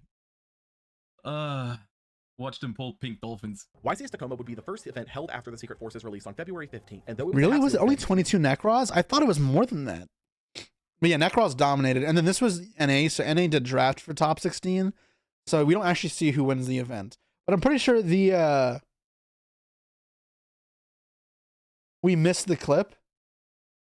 Oh, does he skip it? Does it get cut out of the edit? We'll watch it. Okay, we'll watch it. But yeah, so BA wins the European event though, which wasn't the draft. It was interesting. Only in the VOD.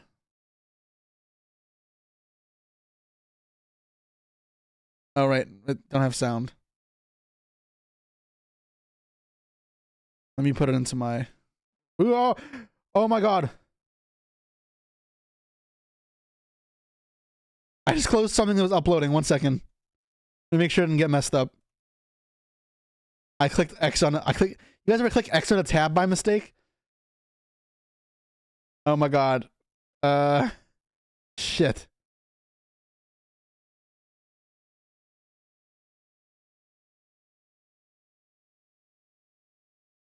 Did it upload? Okay, it finished uploading.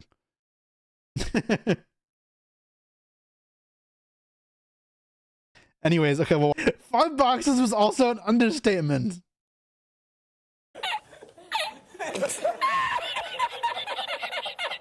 Yeah, this laugh is iconic. Everyone knows. Well, but no one wants virtual beasts, but it ended up being okay. Big ball. I never watched this video back in the day, or if I did, I don't remember.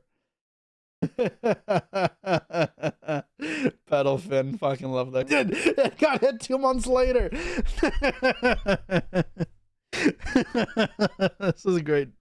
I didn't pre-watch this. I've never seen this before. I swear I haven't seen this before. It was just too obvious. Y ya no fui más, me fui andando a Coelho Amarillo hasta hoy.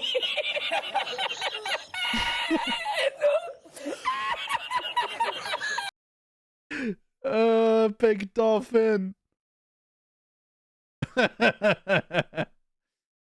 Oh, baby, the big dolphin. That's great.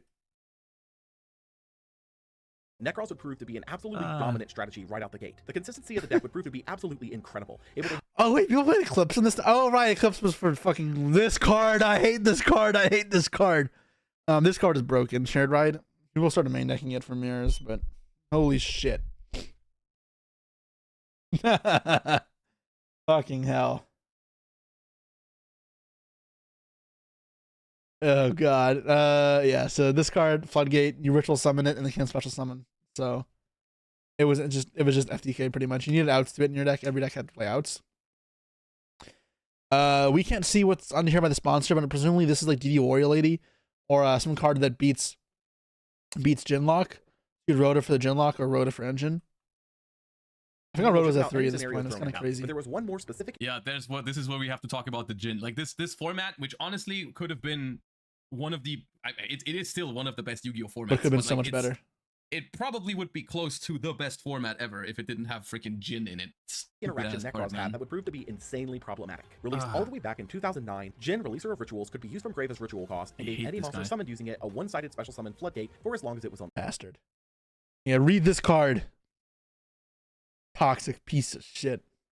The field. Up until now. So the problem about Jin was it was accessible through Lavalval chain, right? So the spot I told you guys earlier a second ago, normal summon Manju or Senju, summon Unicorn, summon Valk. You can make Daigusto Emerald. You can also summon Lavalval chain instead. And Lavalval chain sends Jin. You go for another ritual summon. You banish Necros Jin cycle. to summon a Klausulus, which is also level 3. And as long as that Klausulus is on the board, face up, your opponent cannot special summon, which is super cringe, obviously, when Necros is a deck that only really special summons. So in the Necros mirror, I mean BA as well. You had to play trap GG. version. The problem with that whole thing is basically it forced people to play outs to the Jinlock in the main deck, which were usually rather bad cards. Like we see in this list, it's Book of Eclipse and Book of Moon. There's a lot of other things that people were doing to out the Jinlock. The weird dynamic that it created was the fact that ideally, like unironically, going for the Jinlock going first. I remember specifically, I did not often go for the Jinlock because of the following situation. Basically, when you go first, yeah, so you can search one card to protect it here, and pretty much you can choose how to protect it. Protect it from battle, Trish from targeting, or Gungnir from destruction. So Regeki beats this. Trish beats this, and this beats DD Warrior Lady. But how do you know which one they'll play or draw? In the Necros mirror, or in general with Necros, but mostly in the mirror match, you have to guess, basically, if your opponent has an out to the Jinlock, because guess what? If you go for the Jinlock and your opponent has an out, you get destroyed. Yeah, you way down on value, or they have, and then you get Necros Trish and you get murdered. You lose your field, you get ripped the card in hand, and you lose follow-up and your grind game. It's way, way worse. Book of Moon, they out your Jinlock, and they can Trish you, because you now have a card on the board. So the whole idea of leaving an empty field was out of the window, basically, right? Like because you didn't want to get Trishalad, you know. So it was a super toxic like environment, because sometimes you would go for the Jinlock, your opponent would have an out, and you would get Trish and you would lose. And if they didn't have an out, you just won the game, because Necros can always kill on the follow-up turn, pretty much, right? And on top of all that, the most cringe thing of all of these is that there's a bunch of different ways to keep your Jin lock alive. Because guess what? There's different outs to it that people played, like Book of Moon targets. Trishula negates targeting on Necros cards. So Trishula negates Book of Moon. Raigeki, which is in this list as well, destroys, which I think Gungnir you can discard to prevent a Necros go for the lock every time, destroyed. Better have it. So, but like again, the pro player doesn't want to take that risk. You'd have to like guess what kind of cards your opponent had. And this becomes even worse when people start playing. There's actually this period in time, I'm sure we're going to talk about it in just a moment, where people start playing Rhoda targets to out the Jinlock. It's like this Giga minigame. Is that not in his deck here? I mean, I can't see here, but I assume they are. Where there's 2 or 3 Rhodas. I think Rhoda goes to 2 eventually during these times. But there's a bunch of different ways to out the Jinlock with... Yeah, so there's like Camera Clops. I'm going to get a Knight for Farfa. I know I like Armageddon Knight because I can also play Shadal Dragon to pop like emptiness. I played Shadal Dragon and Farfa. DD Warrior Lady, Bull Blader, Exiled Force, all like options people played. Warriors. There's Bull Blader, which I think attacks and then destroys it by card effect. There's DD Warrior Lady, which crashes and then banishes it. There's Exiled Force, which targets it and destroys it, so it gets stopped by Trish and Gungnir, but you don't lose your battle phase. And there was this whole mini game of, because Necros can search so many cards on the first turn, right? If your opponent would go for the Jin lock, they would usually search 1 or 2 cards that would protect it, right? But they would have to decide, you know, am I going to search Trishula? Am I going to search Gungnir? Or maybe am I going to search Valkyris to stop, because Valkyris can stop attacks, right? So if you go for DD Warrior Lady and they have Valkyris, well, tough luck, you know, doesn't work. You die next turn. If you go for Exiled Force and they have Trishula or Gungnir, well, you've wasted your normal summon and the Jin lock is still there, right? And so it's such a cringe dynamic in a format that otherwise would be so dope, like so dope. And this is why Book of Eclipse was the one of choice in early Necros format, because Book of Eclipse was the only one that basically there was no Necros card that would stop it, because it didn't target and it didn't destroy. Until people right? played so like Secret Village and Scalding. And it also left it on the board so you can Trish them after, right? So this is why... It's horrible if they don't do it. At least with level 4 like Rota targets, you'd like normal summon should Armageddon Knight, and then you can make like Emerald with it still. You make Ring 4 with it, right? That was like the reasoning behind stuff like that. Were hand traps non-existent? Or were cards like Maxi, Veiler, and DD Crow not played? So Maxi, as you can see, is in the side deck, but Maxi doesn't stop the Jin lock anyways. Unironically, Maxi in this format is like fine in the mirror match. Some people mained it. But there's a lot of matchups in the format it isn't that good against. Like at this point in time, people play a good amount of Clifford where Maxi does nothing. Satellar Knight with a lot of Floodgates was also being played. So cards like Maxi and Shared Right, which were really good against Necros, were mostly side deck. Unless you wanted to make your deck better in the mirror match.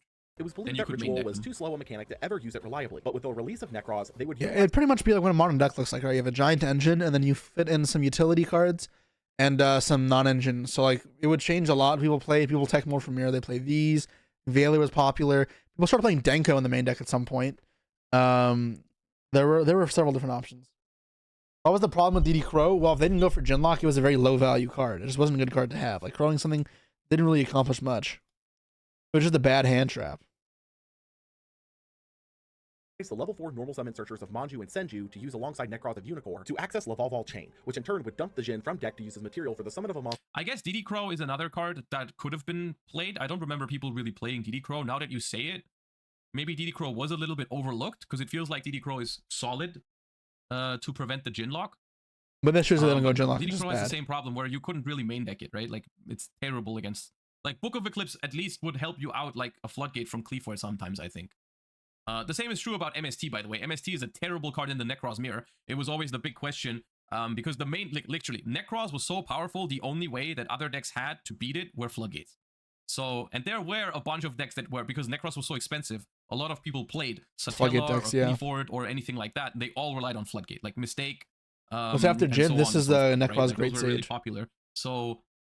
that's why we still main decked MST very often, but it never felt good to play MST because it's completely dead in the mirror match. That's one instance, by the way. This is not yet the case, but this is why I was really happy when Archfiend Eccentric came out. It came out at some point during Necros format. I don't remember exactly when. I think it's 2015. It should happen in this video. But one reason why Archfiend Eccentric was so cool was because it could out monsters and spell traps. And you can also tribute it for Valkyris if you don't need it, because Valkyris can tribute any monsters to draw cards. So I want to say it's not cross. Maybe it's end of Necros. Maybe it's core. Maybe I cited it. It's core. I think. I know that I played it. Like Flossilus, which, as it turned out, would be incredibly easy to pull off reliably given how consistent the deck was. The Jin lock, as it became known, would be the bane of the format. This is looking back. I just wait. This Ray says set MSC to bait Trish. Yeah, MS. They go like search Trish. They go ritual spell. You chain MSC, target the spell, and if they still summon Trish, they just effed because now you Trish them back. That was like a big mistake, but yeah. This format literally would have been peak. How did Yu-Gi-Oh survive this period? It seems terrible. If they just banned Jin. What? We just talked about how good this period was. Jin is like the only bad part about it.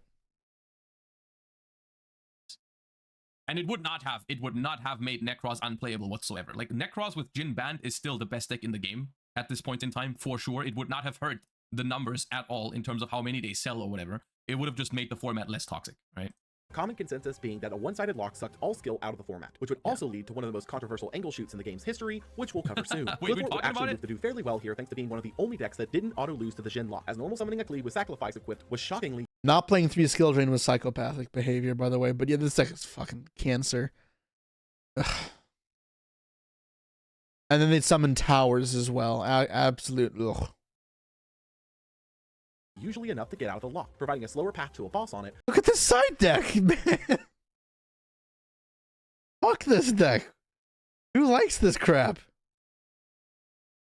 Or by ensuring that you could use the tribute effect of Carrier. Oh yeah, that didn't mean I said mistake, but obviously emptiness and skill drain are also here. Always going to work. There were extremely simple counters to this line like MST and Trishul. Solid Texture, thank you for the 13 months. Appreciate you. Thank you so much for the support. I do think I don't know, but my guess is that it's in there, but I have no idea. Was targeting negation, but it was usually consistent enough to get the job done. Burning Abyss was the only other deck to make top cut here, and that was primarily thanks in large part to Farfa, as by temporarily banishing the Jind monster from the board. I mean, the aggro BA decks didn't work anymore, right? Because the thing would be summon a bunch of Dantes and Firelink them, but Firelink wasn't good versus Necros, because Trish stops targeting, and also they didn't really put 3 cards on the field for you to really get value out of that, and blowing up their field wasn't really good anyways. You also could get Dwellered, and that would screw you over. Unicorn stopped you from attacking, and if you made 2 Dantes turn 1 without the trap card, or they MST'd you immediately, they'd go Brio and spin your board. So, yeah, those cards fucking sucked. The way to play BA was the trap version. You couldn't play the trapless version, as it was called. It was popular literally a month prior. You had to entirely change the way you played BA. You go back to the old trap BA version with new tools, with Farfa. But yeah, that was the best way to play it. It took people a little bit of time to adapt. Shadal was not good at this time. Shadal didn't have Anomalous yet to stop some of the combos from Necros.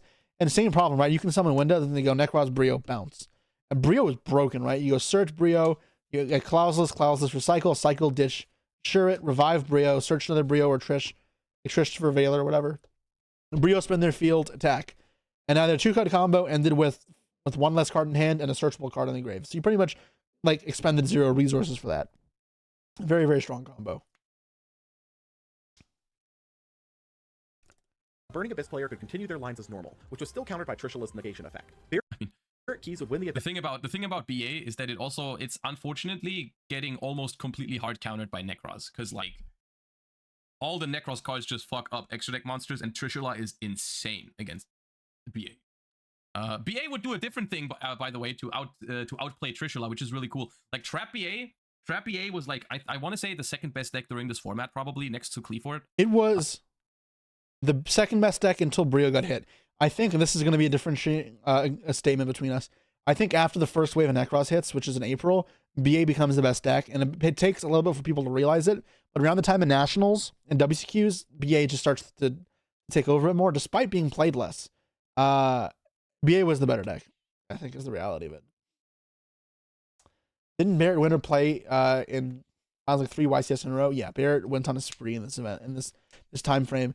It was draft though for top cuts, so it's a little bit different, but yeah, he definitely like topped all the time with Necros, and then he obviously knew what he was doing in the draft format as well. It was at this point that like I think Steven Delar gets second against him, and they play in Chicago. I think it's Chicago, and then Barrett loses in the finals to Steven Delar. So it's kind of like the Josh vs. Billy thing, except no, I think it's pretty much that. It's pretty much the same thing. But there was one thing you can do. The good BA players. Josh swore Necros is better, and I'm swearing BA is better. Jesse Cotton and Farfa disagree with you.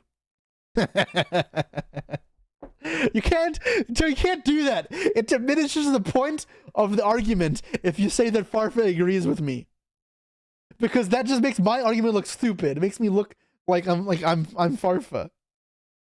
It doesn't help your case. It makes me look worse.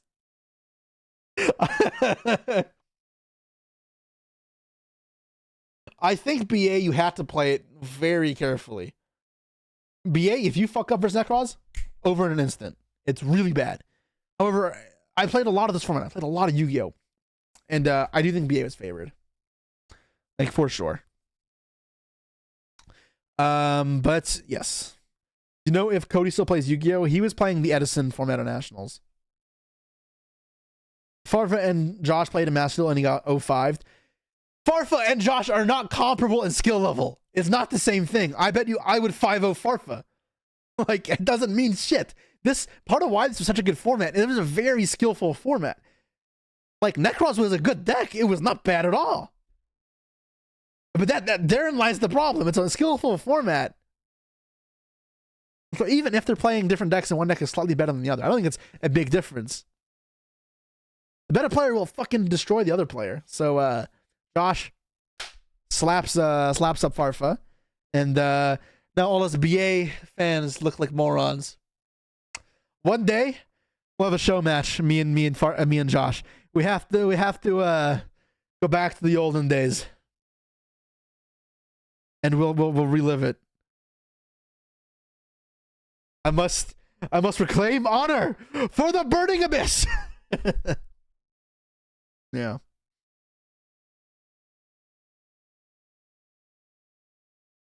I called him Fartfa. It's called the joke. I don't know what to tell you. Would do something like you would have no cards in hand, or you would have only one card in hand, and when they summon Trishula... Secret Village BA was also popular. That shit was terrible. It won the first event, I'm pretty sure, or an ARG. That deck fucking sucked, though, but that deck was kind of popular. It was awful. Trish Solos BA, that's just not true. Like, if you were smart as BA player, you never got trished. Activate the effect. You would chain something like Karma Cut to discard the last card in your hand, and then so the Necros player, if you have one card in hand and some set cards, you always have to guess, well, do they have a discard trap? Then I can't trish them because they chain, get rid of the last card in their hand, and then can't do that. The problem with that is if you played against a good Necros player, they could also outplay that, right? Because if the BA player is forced to keep their discard traps in the back row before using them, like because they want to bait the opponent into Trishula, what you can do is you can do something like run over Dante, and then what is the BA player going to do? Like not trigger their floaters? Because if they don't, if they trigger the Dante to add something back, then they have two cards in hand and they can't dodge the Trishula anymore with a discard trap, right? And so it's actually a very cool matchup. Like I think Trap BA without Floodgates versus Necros in this format is. I actually just didn't like Floodgates in BA because the way you'd lose is if you play Flip Floodgate MST and you're just wasting resources. I didn't make a mistake. I only sided 2, I think it was not necessary. I really loved this format. It was so skill intensive, I think. Really dope. And in the sealed draft, making it the top 16 with Necros, marking the deck's... Oh, I froze Josh to the funny face. Into the year's Gold Series under a week later. Oh, wait, your back check wasn't out yet. Oh, man, that's my fucking guy. I love that. Oh, wait, no, Beatrice wasn't out yet. This was Dark Matter and Backjack. Backjack, I fucking love that card. I need that card to come in a foil rarity that's not shitty-ass gold rare, because I love this card. Give me Collector Rare Backjack. Oh, man, when it was in Wild Survivors, was it? And it wasn't a Collector, I was mauling, because, like, I really can't praise this card enough. This is, like, one of my favorites. I think this is one of the coolest cards ever. But, yeah.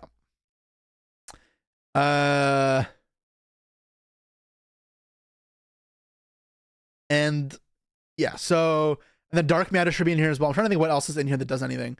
Dark Matter does something for a week and then gets banned, or the dragons get banned. Is that it? Like there's the Blackwing support, but who cares? Yeah.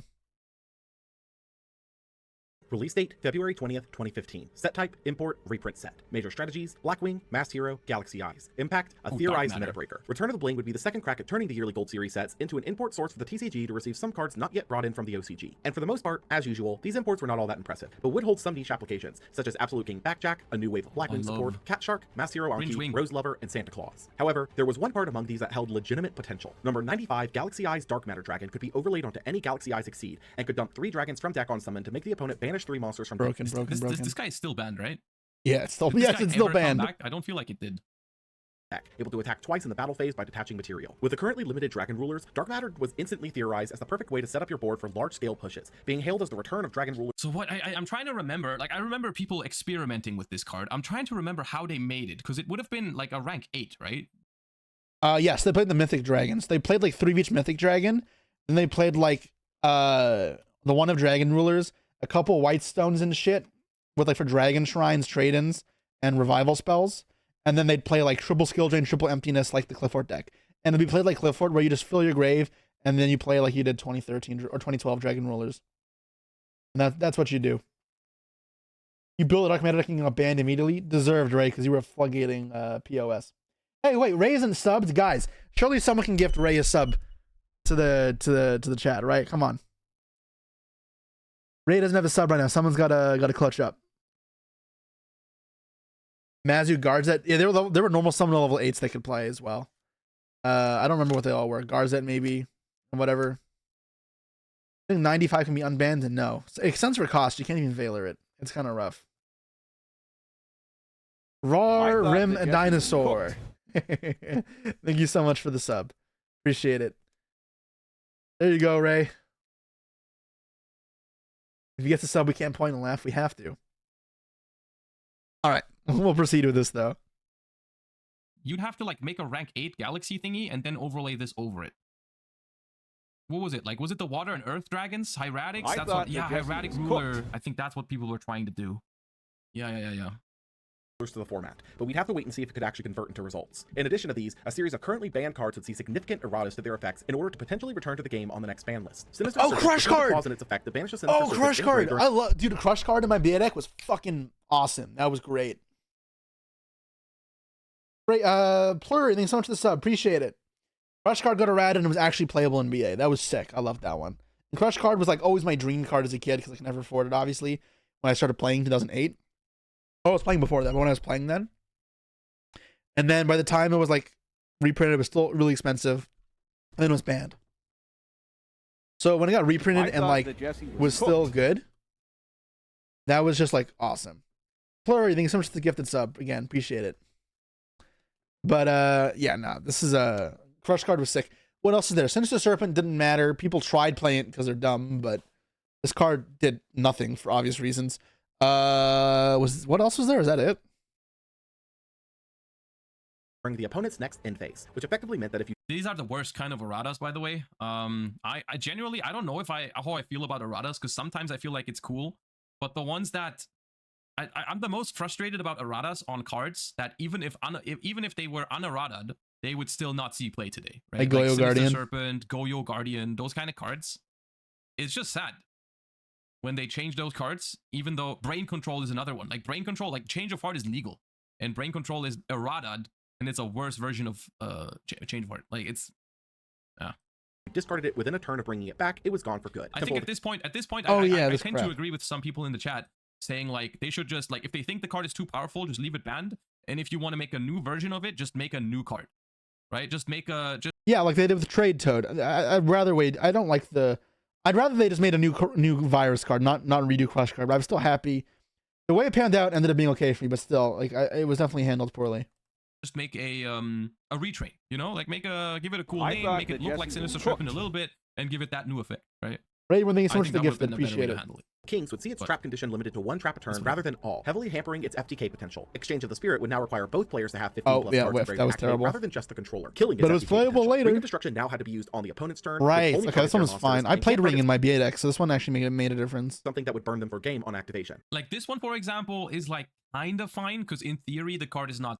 It fixed the design flaws. This one, I actually think this is the only type of acceptable errata, because it stopped the drawing bullshit. Which I think was toxic. The during your opponent's turn was whatever. That probably shouldn't have changed.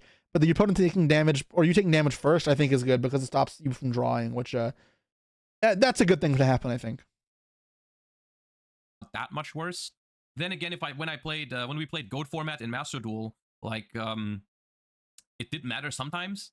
But the thing is, like, you're right, Herman, like, Ring of Destruction, when it came back with this effect, actually was still a good card, and people were able to play it.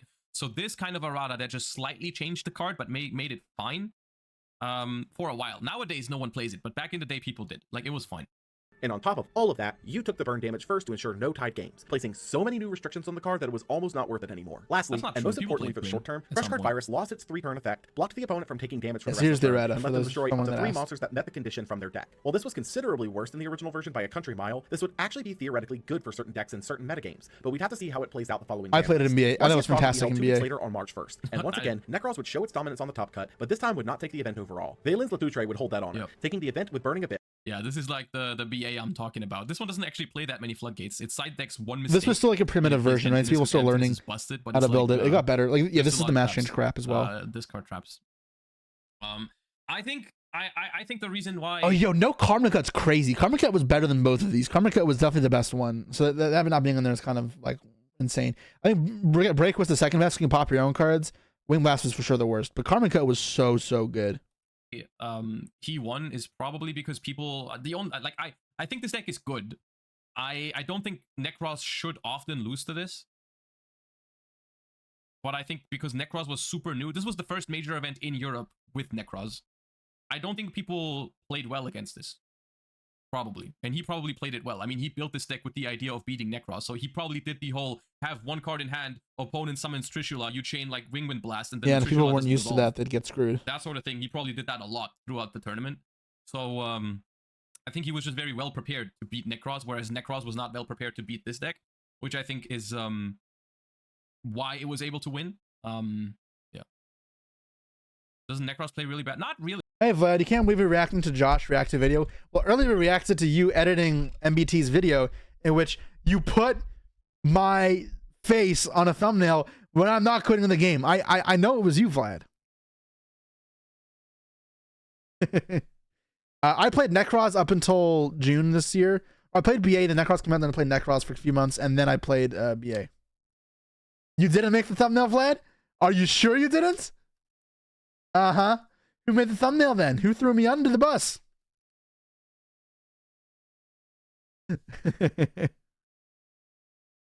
Really? No, not really. Like, the only one that plays badly into the discard traps is Trishula. But the thing is, Trishula is really good against BA, but you're not forced to make Trishula. Like, you can play, the thing is, Necros, the way you play it in the Necros mirror, you can play it a lot differently against a deck like this, where you can, like, just summon a Brionac. And that's really good against BA, because, like, they end on, like, 2 Dantes, and you just bounce them back into the extra deck, and they lose the add-backs and all that. Like, Necros outgrinds this deck, unless there's a Dark Law. Nah. Nope. Not true. Not true. It's just not true.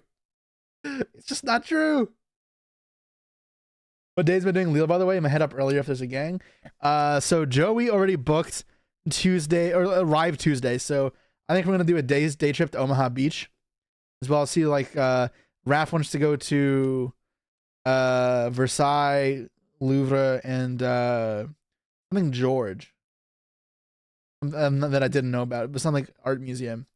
But yeah, we'll do all that shit. Be happy to have you tag along.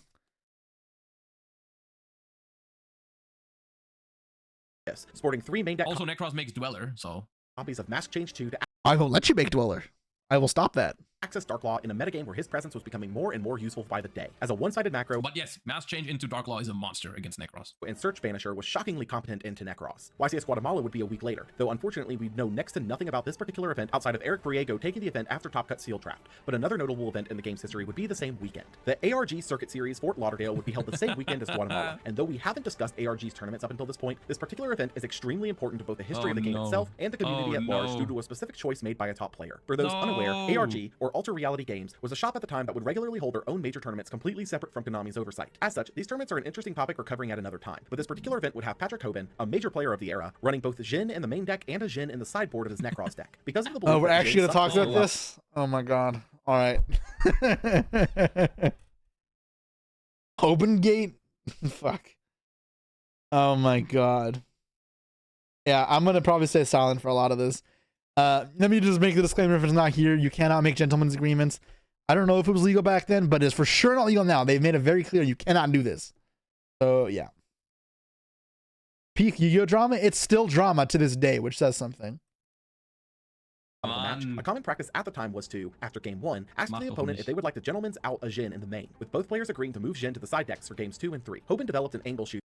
Okay, so just in case that wasn't worded clear enough, what people would do a lot at the time was everyone main decked one Jhin, right? And because of what I explained previously, the outs to the Jhin lock weren't actually good cards in the Necros mirror match. It was really annoying.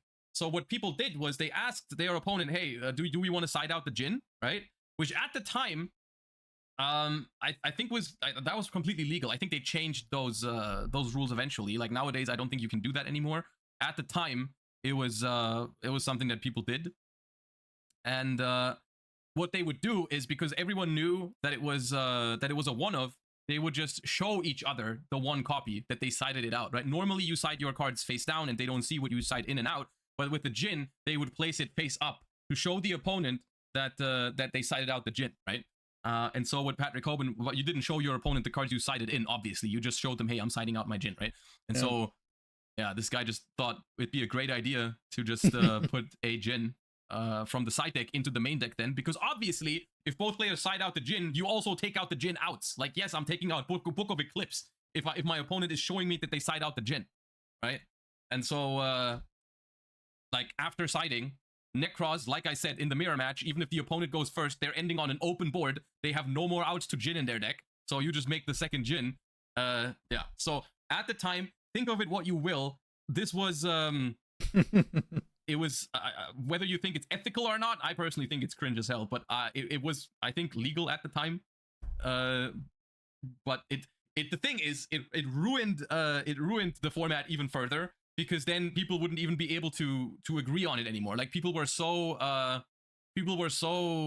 Paranoid. scared that this was going to happen that it basically stopped. I remember they even made an announcement at the European Championship in 2015.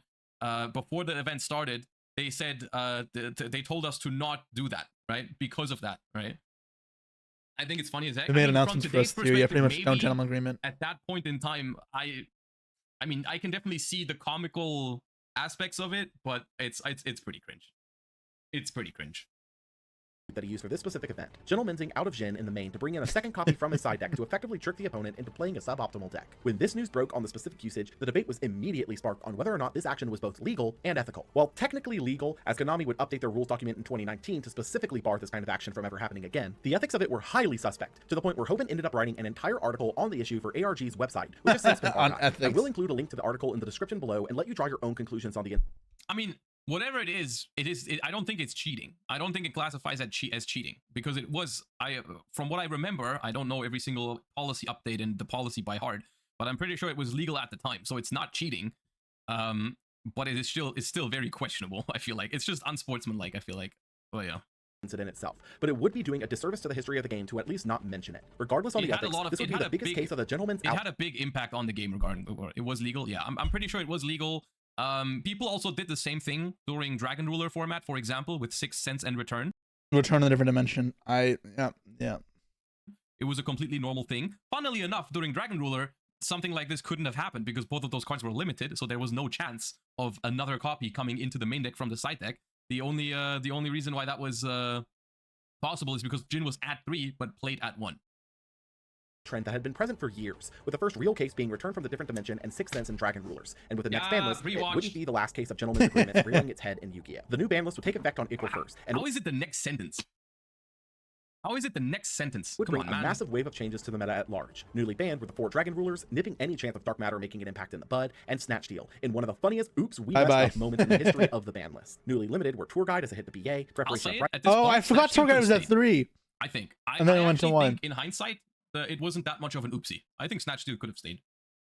As a hit to Necros, Sacrifice and Skill Drain as hits to Cliffort, Symbol of Heritage as a hit to an FTK that could pop up with an Unlimit later, Vanities as a hit to the staple Floodgate, Dragon Ravine, returning from the banning of the Rulers, and Sinister Serpent, Temple of the Kings, Crush Card Virus, Exchange of Spirits, and Ring of Destruction all following their erratas. Newly semi-limited were Necros Bryonic as a hit to Necros, Cliffort Scout as a hit to Klee, and Shien, Charge of the Light Brigade, and Sacred Sword of 7 stars, all up from 1. Lastly, newly unlimited were Fire Fist Spirit, the Baby Rulers, Bestiari, Gores, Goyo, Lonefire, and Heretic Seal of Convocation, being a mass cleanup wave. Did Goyo have the errata at this point? It did. Needless to say, this ban list moved a lot of cards up and off the list, but didn't make too many moves that would impact the actual meta. Necros effectively lost 3 copies of Bryonic between its hit and the prep hit, but it was still without question the most powerful. So they brought it back to 3 in 2015. Let me hold up. They brought it back to 3 in 2015. Wait, it didn't? And during Necros format, Necros Klee and all that, no one played it. Yeah, obviously. And then a year later or something, they errata it to be even worse? That has to be the worst errata story in the history of Goyo is probably the worst errata of all time. Yeah, Goyo's really bad. That has to be the worst one.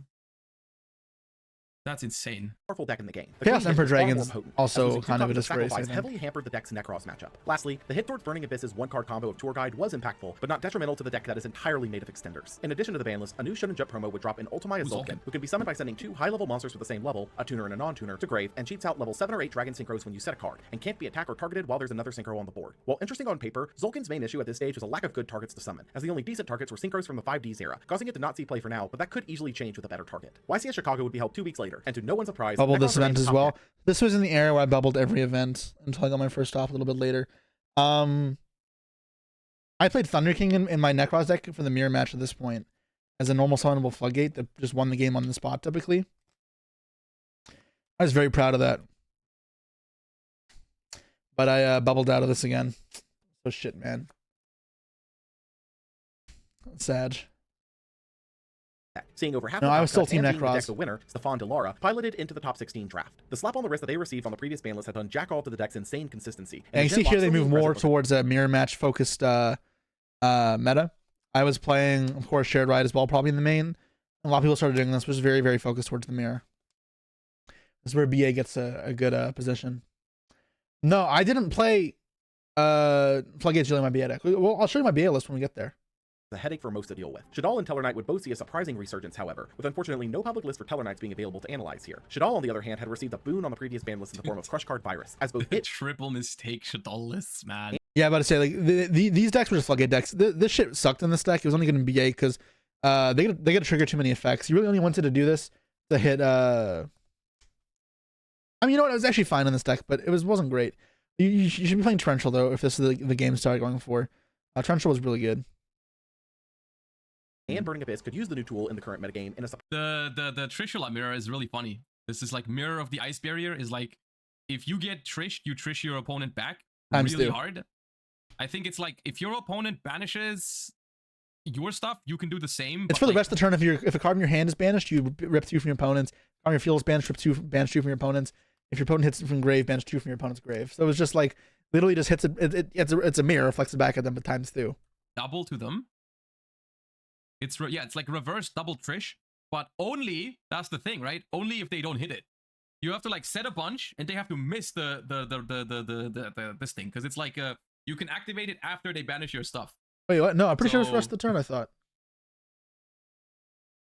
Is it really a new chain? I didn't play that card because it felt bait.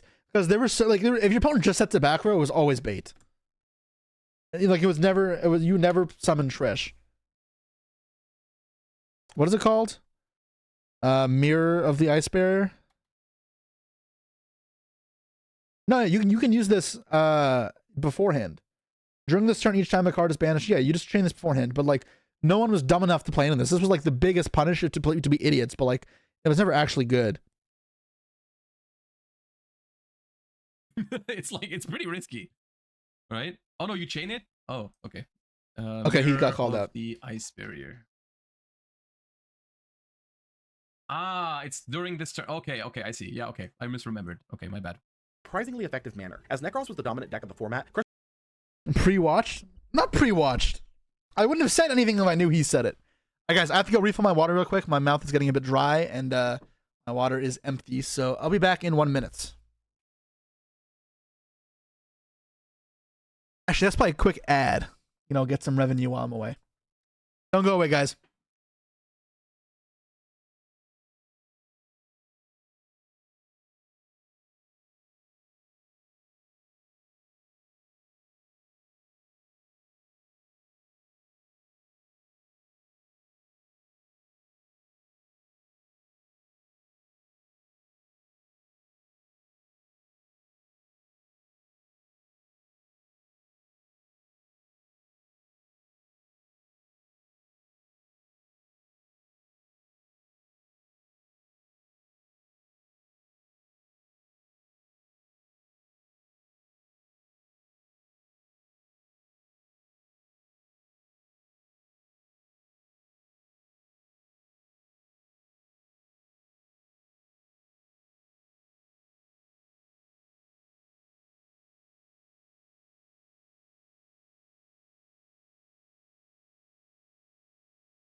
Damn, I really lost 100 viewers, hey?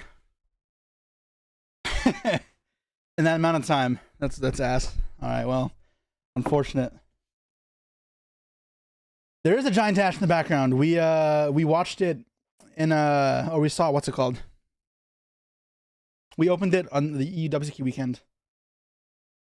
Alright, well, I needed to get a water. I couldn't keep going for the rest of the stream without it. So let's press forward. Rush Guard actually did a shocking number on the strategy, able to rip most of their rituals What the out fuck of is hand Alexa talking about? Shut up. and giving no real way to benefit from the deck destruction downside added on, allowing Shaddoll and Burning Abyss to both keep a foot in the door for the format. Cliffort had to adapt with the ban list hit to sacrifice, with the most common pivot being to the trap Recollate, able to boost your Clifforts back to full on normal, while also stunning low-level normal summons and high-level special summons. Oh my god, wait, they gotta lose one turn later this year. Oh my god, fuck that card too. See its first premier event top, showcasing its resource loop quite effectively, having an actually surprisingly good Necros matchup thanks to Steed's able to non-target pop as Shin locks. This would leave the format a bit too similar to before the ban list, but with some clear changes in the air, and those changes would only be pushed forward by the OCG import set that... Wasn't it also like... I kind of remember it was really annoying to get rid of the Ritual Beast cards because they could all chain to dodge stuff. Did Nightmare did Necros of Unicorn even negate the thing? No, Necros Unicorn's pretty much skill drain, so negate tagging while out it's would on dodge it. field? Yeah, it only negates Necros of Unicorn only negates the effect of monsters on the field that were special summoned from the extra deck. So like, I think what you would do, because they return as cost, right? Yeah, because you would just activate effect to search, chain effect to go back into the extra deck, then it's not back. Then it's not on the field anymore. So you could still basically the full Ritual Beast combo worked under Necros of Unicorn. Followed 2 days later. I forgot about this set. World Superstars. I'm getting mad at though here, right? Galaxy Soldier was a cool card. F-Zero was very good. Challengers, Star Seraph, Galaxy, Impact. World Superstars bring a handful of cards we've been missing out on in the TCG to the game, and while some were clearly too late to have their impact felt, particularly in Never Disc, there were still a couple of important... Star Seraphs were, I feel like Star Seraphs were hella overhyped. They were so overhyped. Like people were trying these in everything, and it basically boiled down to if you didn't open Stick plus Chair, it was pretty bad. Like, it was just awful. It's like Wind Up Sharks specifically both together. And so I don't feel like they did anything. What's here worth discussing. Galaxy Soldier could special summon itself by sending a light from hand to grave, then search another Galaxy monster. Soldier specifically would be considered for light decks because of its ability to access Constellar Pleiades, as by summoning it, you could search another to immediately summon for the rank 5 access. This would be experimented with for the time. Don't tell Simo this. Does he like those cards? I think those cards are fucking terrible. Like, I do not like those cards. Interesting. Consistently do anything with it would be Teller, which was not completely sold on its inclusion. The heroic archetype would also see its first support since the Zexal era here. Assault Halberd could special summon itself. It wouldn't be a problem yet, but fuck this card.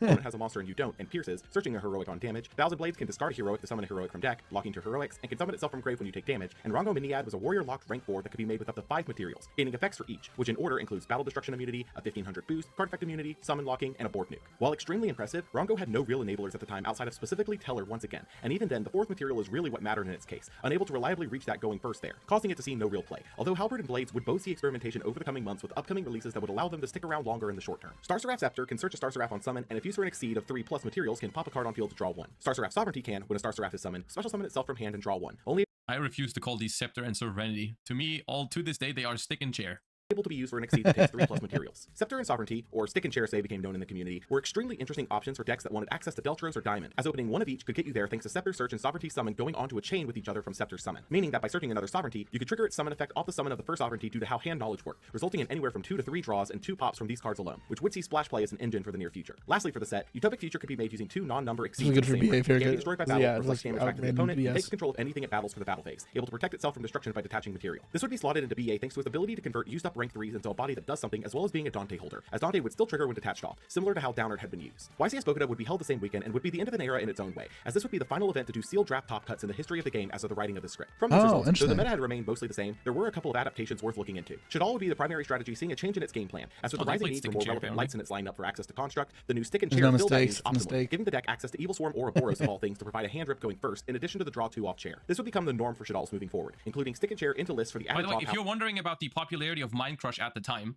this is obviously still, I think, the old Mind Crush rulings, where you would see your opponent's hand when you Mind Crush. But obviously, because Necros searched so much, you could basically Mind Crush them at any point. But it was even more crucial because the most important interaction with Mind Crush was to actually chain it to a ritual spell. And the most important thing was, we've seen him earlier, Shurit, the Necros strategist, or whatever it's called, can be used as the entire ritual material for a ritual summon. So what people would do is they would set up ritual spell, Shurit, plus the monster that they wanted to, like, summon, or maybe they wanted to summon from the graveyard. So I always felt the Mind Crush wasn't the best because it was easy to play around. However, just Mind Crush existing meant people played around it, which made trap decks way better. So I never played Mind Crush in my BA deck, really. But just it existing helped it out my BA deck. And I'd wonder if I were to play BA again, and people know I don't play it, it may make it slightly easier for them to play against me. So I'd wonder if I'm supposed to slot in like 2 Mind Crushes just to have them in there. What I don't like about Mind Crush, however, is it requires you to have a card in hand. That way you can fulfill the downside, which means if you don't have a discard trap, or you already use a discard trap, you can't use it, right? So it's a bit risky into the whole Trishula bullshit. What you would do is you would Mind Crush the Shurit to in response to the ritual spell, right? So they activate ritual spell, you chain Mind Crush on Shurit. They can't conduct the ritual summon, or even worse for them, they might be forced to make a ritual summon that they didn't want to make. Because, like, let's say I have like a Valkyrus in my hand that I can still summon, you know, unless Mirror was used. That's, yeah, but if you activate Cycle or Kaleidoscope and you were going to tribute the Shurit, then you can't do that. Only Mirror can banish the Shurit from the graveyard. That's the only one, right? And then again, there were ways to play around it with Necros, because if you didn't have Manju or Senju, like you didn't have a normal summon, something that you could do is you could set Shurit, or something you could also very often You set Shurit though versus BA, they have like a Regeki break, and you go like set Shurit and you go Cycle, and then go chain Regeki break. It's just as bad as getting Mind Crush though, is the problem. Is you would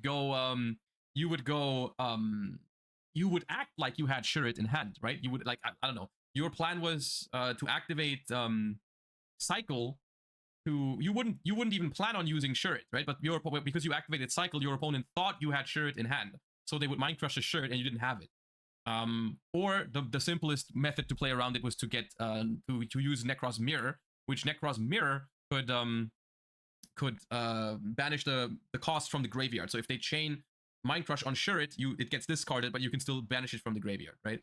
And then the third thing to outplay Mind Crush as a Necros player was, because if you went for Kaleidoscope, the most common thing that people would do with Kaleidoscope is to activate Kaleidoscope and then send Herald of the Arclight from the extract to the graveyard to summon Necros of Unicorn, right? So what you could do, let's say your hand is Valkyrus and Shurit, and you have send Star Eater for level 11 Clausulus in your hand, right? You can go Necros of Clausulus for Kaleidoscope, and then you could activate Kaleidoscope. And your opponent would think, well, they go for a Kaleidoscope, so they might have a Unicorn in hand, so I'm going to Mind Crush the Unicorn. But your plan from the beginning was to go Kaleidoscope, tribute Shurit. You were not even gonna. Oh, that I was going to say you can go Star Eater. Yeah, that works. You can still tribute Shurit. So they would Mind Crush Unicorn thinking you had it, because you went for Kaleidoscope, but you didn't have it. So, you know, there's a lot of cool interaction with Mind Crush.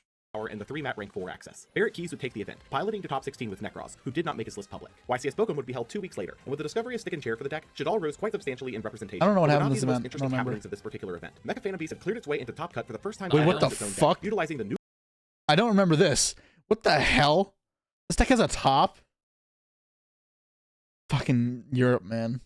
Newly released Yakuza from World Superstars to rip an opponent's hand apart on the first turn, able to make it so far primarily off the surprise factor of it. Volcanic Hero would also be a new take on the rogue level strategy, utilizing Summoner Monk to access Shadow Mist with the Dark Wall lines, while also utilizing the standard Volcanic package that had carried the strategy into the fringes of the meta. Lucas Chitoni would take the event on Necros, notably playing a copy of DD Warrior Lady in the main as an option to remove the Jin block that was searchable with a semi-limited Rhoda. This would lead into the next core set, and though Secrets before it was not too impactful on the meta at large, this one would introduce a series of monsters that would change the perception of the game forever with the right amount of time. This card was crazy. Souls. Release date May 15th. Just look at set. Ghost Ogre as well. Major strategies: Frightfur, Zephyra, Inferno. Oh, he's talking about Ghost Girl Girls. That would shape the future. Cross Souls was the second core set of the year, and as far as core sets goes, while not ushering in a new era of the game, it did bring a couple of pieces that would shape a couple of movements in the meta over the coming years. Starting with the new archetype, Zephyra is a series of pendulum monsters that take a bunch of the dual archetypes. I've never been a Zephyr fan. New support pieces tied to the idea of a centralized archetype. In reality, this archetype would do next to nothing as Zephyras, but would give a couple of their tie-in archetypes new tools to tinker with.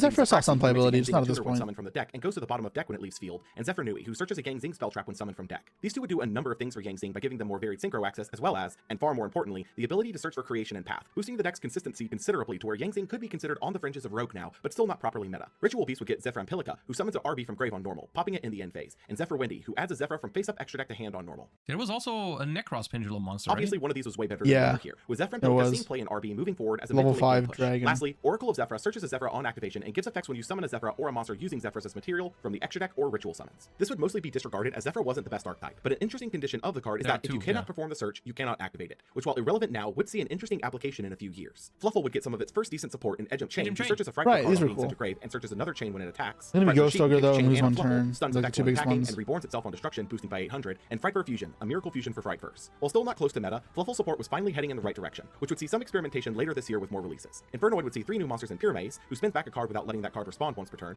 Zephyr Saber, whose only purpose was Did to Deckard counter. that out yet? Yeah, that's what I was going to say. I think there was a Necros Pendulum monster that could also perform a ritual summon.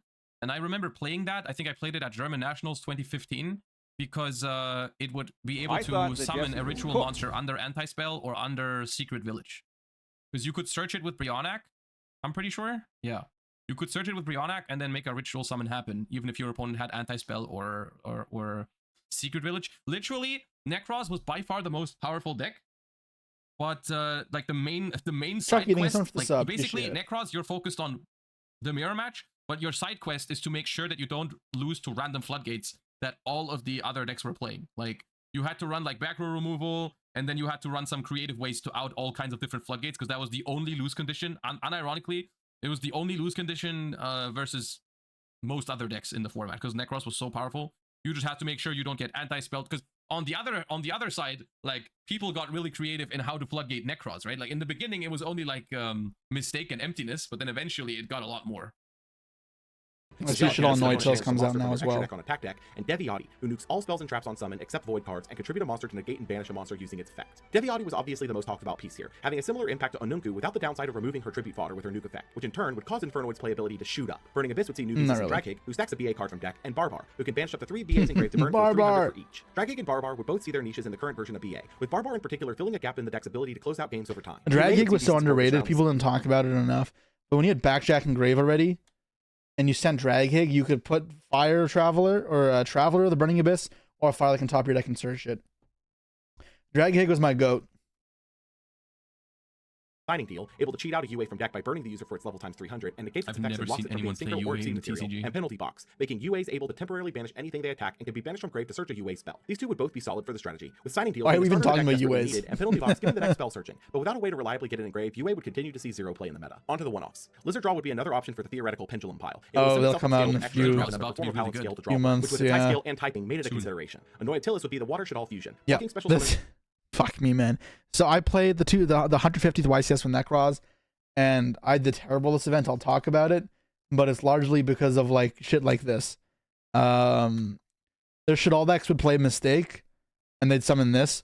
So now your player can summon monsters in the hand engraving spell trap effects. Like this is just designed as an anti-Necros card. From hand or grave using spell traps, which couldn't be more This card was just basically anti-Necros. This was the one reason why Shadol comes back into the Necros format, because Annoya Tillis does exactly what the name suggests. It's really annoying for Necros. At Necros if it actively tried to be, giving Shadol an in-archetype counter. Ulti-Gaia Pelio was a new RB contact fusion, as well, a tamer, and an RB fusion, able to banish an RB in hand to negate anything that activates. This was undoubtedly a formidable end boss, but the lack of attack out effect. Josh and Jesse are the same person confirmed. If we were the same person, I wouldn't have been yelling at Josh about BAs being better than Necros the entire time. Of resource burning to pull off, left it in a weird space. Winda is not a problem for Necros at all, because you can out Winda with one special summon easy, but you couldn't beat Annoya Tillis. Would see play. Stellar Knight Ptolemaeus takes 2 or more level 4s, can attach 3 turns into a lightning 5, and attach 7 to skip the opponent's next turn. Able to attach a Stellar Knight from extra deck to it in the end phase. Those last 2 effects I don't think anyone has ever actually read, as Ptolemaeus had 2 uses from the word go, either to be used to rank up into Pallades using 3 materials, or to access Diamond in any strategy using just 2. As such, it would see play immediately and hold its niches for a certain matchup, but would become far more... During the end phase, attach mattered a lot, because you'd go end phase attach, so you'd play M7 and this, and then you'd go end phase effect attach M7, and then... Or maybe it wasn't attach 1 Stellar Knight. Maybe it wasn't M7. It was something. You attach something off this, and then you can rank up into Diamond on their turn. That's the point, like, because it's a quick effect to attach. headache within the next year for other reasons. Galaxy Cyclone pops a set spell trap on activation and can be banished from grave to pop The a 80s, that's what it was. being Sure, a yeah, double you up can on make spell giant trap plays in removals their at the cost of turn. being more difficult Yeah. to use, which would see some experimentation. Unexpected Die special summons a normal level 4 or lower from your deck if you control Yeah. no monsters. Being talked about Cool for card. Synchro and Exceed toolboxes, but being discarded almost immediately as there was no real benefit to running it and a regular vanilla in your deck. Lose one turn negates monster effects the turn their special summon and swaps them to I hate defense lose mode on one summon. turn. Being so clearly Yeah, targeted another for its use floodgate that that these it was deck almost played. laughable. Seeing play immediately. Moon Mirror Shield makes its equipped monster boost to the attack value of whatever it battles plus 100. On guard. Cycling itself to top or bottom of deck on destruction for 500 life points. This was a stun player's dream, as it made the most problematic but weak monsters in the game impossible to outrun Lot of battle. cringe here, Seeing play lot of for that cringe. reason alone, but not being as powerful as you might remember in the meta at large due to various answers to it existing in the format as well as it potentially locking its user out of the game if its recursion is used incorrectly. Melody of Awakening Dragon for the cost of a discard searches This was two dragons cool. with 3,000 or more attack and 2,500 or less defense, which reads as Blue Eyes. Because I think the year after we while not get useful Blue Eye now, would see support. considerable play in the coming year. Galaxy Eyes Full Armor Photon Dragon takes 3 level 8s or Talking another about Galaxy Turbo. Eyes Exceed, can suck up Close equips your of eyes, materials, dueling and can players. attach one to pop a face-up card once per turn. Seeing Is play as Galaxy a Eyes tool still for good? rampage strategies. Lastly, Ghost Ogre and Snow Rabbit could be discarded to pop any card that uses an effect after it's This card already face fucking up, sucked, specifically being but useful in countering it out set continuous the cards path. with yield spells. While it seemed decent and fairly unassuming on the surface, Ghost Ogre would be the start of a new era in hand traps, which would, over the following years, explode in their utility as more and more Ghost Girls join the fray. YCS Columbus would be the testing grounds for these new tools, as well as the 150th YCS, held a week after Cross Souls. Why couldn't I go to this? I don't remember. No, this wasn't Origins. This is the 150th. Never mind. It's in Origins the year after. Yeah, so this tournament I won VIP for. I was super excited for. I won the VIP qualifier in Toronto. So I got 2-0 bye. I'm sitting there round 3 and I win. So I'm like sick. I'm 3-0. I'm on my way to my first top. I bubbled like 9 events in a row at this point. I'm like, it's time for my first top. And then I play 3 consecutive stun or like 3 different decks in a row that are not mirror matches. I'm playing Necros. And I just get floodgated. I'm pretty sure I played like maybe 4 cards over the course of 3 rounds. Between bricking, getting mistaken arrested, emptiness, and annoyed Tilsk, lose one turn, Thunder King Ryode, Secret Village. Literally every single fucking deck had 14 floodgates in it for Necros. It was actually so unbearable. I got so obliterated with 3-0 to 3-3, and I said, I just can't play this deck anymore. So I switched to BA out of necessity, and then I fell in love with BA, and I realized how good it was. And I was reborn as a burning abyss man. And I saw the light. I saw the light in the hell. And I made it to Paradiso. Yeah, no, but yeah, Necros is fucking unplayable. This format. I mean, I'm pretty sure it still did well, but you can see how much it gets cut down on Top Cut here, because there's just so many fucking floodgates. It was so crazy. Have been seen in the meta at large outside of BA, including its new monsters and rank 4 accessible decks using Ptolemaeus. Terrence Kinsley would take the event on Necros, notably playing a copy of Bullblader and copies of Book of Eclipse as a way to answer the Jin lock, which would become an option. This I remember talking to him. I'm pretty sure this is the exact same list that Alpi and myself played the finals of German Nationals with. I'm pretty sure we gave him our list, and it's the exact same one, and he went completely undefeated. Yeah. It was a pretty good list. He also had a problem where he bubbled a lot of events and never won, TJ. And then his first top, he went undefeated in Swiss and won. Forward. This would also mark the Just beginning of the WCQ season, with the Oceania WCQ being held 2 weeks later, and similar to Columbus, the format held unchanged. Oliver Parle would take the event on Necros, similarly I wonder if that was the only time German Nationals finals was a complete mirror match, like card for card. playing Lockouts in Warrior Lady and Eclipse. The Central America WCQ would be 2 weeks later, and though the I meta was don't still truthfully fairly don't know what consistent happened to we had these seen up ones. until this point, a new face would crack into top 32 here. Infernoid would finally see a premier event top, utilizing a small life Aaron, to facilitate this both early mills looks terrible. Holy shit. I guess this outs Jinlock in defense mode. and to set up Infernoid summons, as well as to access utility like Lila's spell trap hopping and Aaron's ability to out anything flipped by Book of Eclipse. Galileo Souza would take the event on Necros, being mostly standard, but notably including 3 copies of Solemn Scolding in the back row. Yeah, this is where people started getting So a little Scolding crazy started with the seeing play in Jinlock, April. like playing Scolding to protect it. I remember this time period. This was very popular during the European Championships. Thanks to Necros' next to no trap lineup, allowing the utility. The North American WCQ was next, held a week later. and once Yay, my first top. I'm one of these BA players. I'm one of the travelers of the Burning Abyss. So I switched to BA, and then yeah, I like comfortably made it to top cut. I wasn't even on the bubble. I'm pretty sure it was X1 going into day 2, or X11, or X21 tops. And yeah, I played the same person I played day 2, and again in top 64. Beat them both times. Let's go. I don't remember my top 32 match. In top 16, I played versus Jarrell Winston, and his Ritual Beast deck floodgated me. He didn't even Ritual Beast combo me. I remember game 3, I got so sad. I didn't draw any of my discard traps. I only had like random shit like Backjack, Valors, and BAs. And he goes, summon Rampangu set 3, and he goes, Macrocosmo, he just shotguns them for no reason. Macrocosmo, Shadow, Mirror, Vanity's Emptiness. Flips up all three, and I look him hand, and I'm like, yeah, I can't do anything. And I went past, and I died. That was very depressing. Very depressing. So I lost there. Obviously, so close to Worlds. Did I deserve it? I mean, deserve is always a strong word, but no, that was my first top, and I got more confidence, and that helps you step up, right? So after that, I didn't have the same issue with bubbling anymore. So now we're getting into my era. Yes, no longer little kid. I was 15 at this point, though. If you guys want to see, well, let him talk about the event, and then we'll talk about my deck list, I guess. Again, it's the same story as usual, with the only outlier being a single hero list that squeaked into top 64, utilizing the newly released Assault Halberd as a rank 4 extension, He loves as well zeros. as Goblin Bird to special Mentioned summon it. Shadow Mist for the search. Noah Green would take the event on Burning Abyss, utilizing both the new Yes, I think By he the way- played way too few discard traps, but yeah. Rule of thumb, I've never seen a format in Yu-Gi-Oh's history where Mind Crush is being main decked. That was bad. Whenever Mind Crush is being main decked, the format is good. There's no, you cannot convince me otherwise. I don't know Mind if Crush I'll, in yeah, the main probably. deck equals good format. I haven't thought about special it. card by Ursa, as well as cards like Karma Cut, Phoenix Swing, and Raigeki. 2025? No, I'm 24. Opponent's turn. As we cross into July for the year, a new Shonen Jump promo would begin its distribution, being Frankfurt Tiger, a fusion of sabers and Okay, so I can show you guys my list. Want to see baby Jesse? 15-year-old Jesse. 2015. World Championship qualifier, top 16. I'm actually curious how what it sounded like back then. So I was so proud of my prize card. One Farfa, one Rubik, triple Seer, triple Graph, triple I love these cards so much. Because when you draw a lot of monsters, it really doesn't do anything. The best ones, the only ones you really want to draw are these 9 and I guess the tour guide. Everything else just sucks to draw by itself. Yeah, I didn't play Barbar because I felt it was garbage. And even if you draw 2 of them, that's kind of mad to go Dante, because if you don't draw anything good off the Dante, it's awful. So it's often really easy to out, and you want to draw traps all the time, so it was worth just playing more traps. The only thing that's kind of worth playing is Barbar, but I didn't. Yes, feel I still talk like I fast. wanted Maybe a another little bit better, but it's still bad. I still have that deck? No, I do not, unfortunately. Triple Backjack and Triple Veiler. I play a lot of discard outlets, so Backjack's really good. It's almost always just like fine to draw it, as long as you don't draw multiples. I still talk the same. Yeah, I need to slow down. It's kind of bad. It makes being griefing a lot better, because if you already use your BAs, you can send in and search another trap. I mean, I was 15. Like, yeah, my voice is higher. It's a really good card. And Triple Veiler, because I felt like my only deck's weakness were Decree and Denko. Denko was much more likely to see game 1, so I played it. And also, But I'll show you, there's not really floodgates in here. that's for the monsters, 19. For spells, Book Foolish. I don't like Raigeki because I play so many 1/1 removals in my traps, and for Farfa, and like I make big monsters. I didn't find that destroying things was necessary. I would rather have more traps to protect the monsters. For the traps, Triple Fiend Griefing.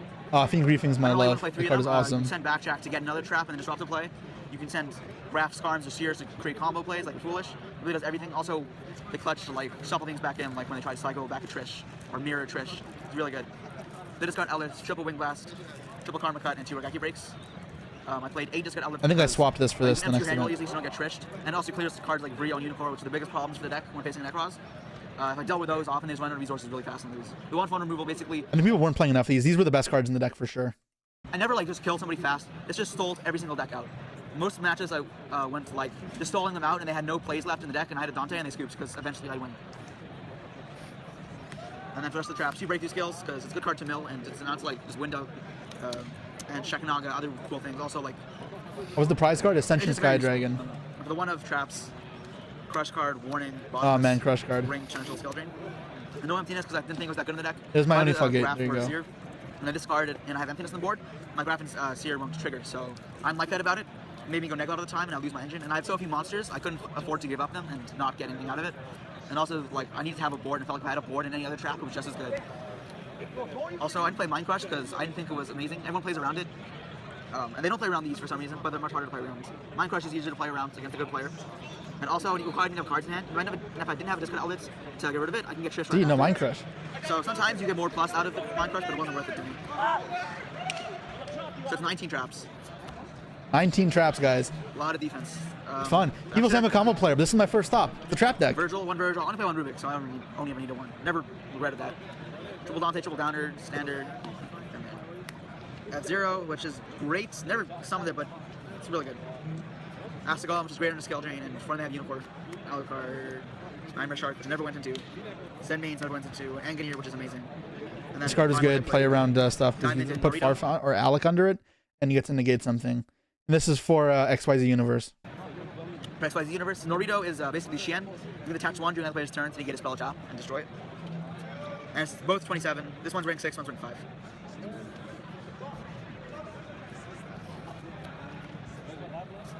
Side deck? Yeah. So, triple Majesty Fiends, and double B fusions. That kind is like for Shadolls. And like Majesty Fiends also good versus other things. Like Necroz is okay against. I don't like siding in 3 versus them because sometimes it's not the best.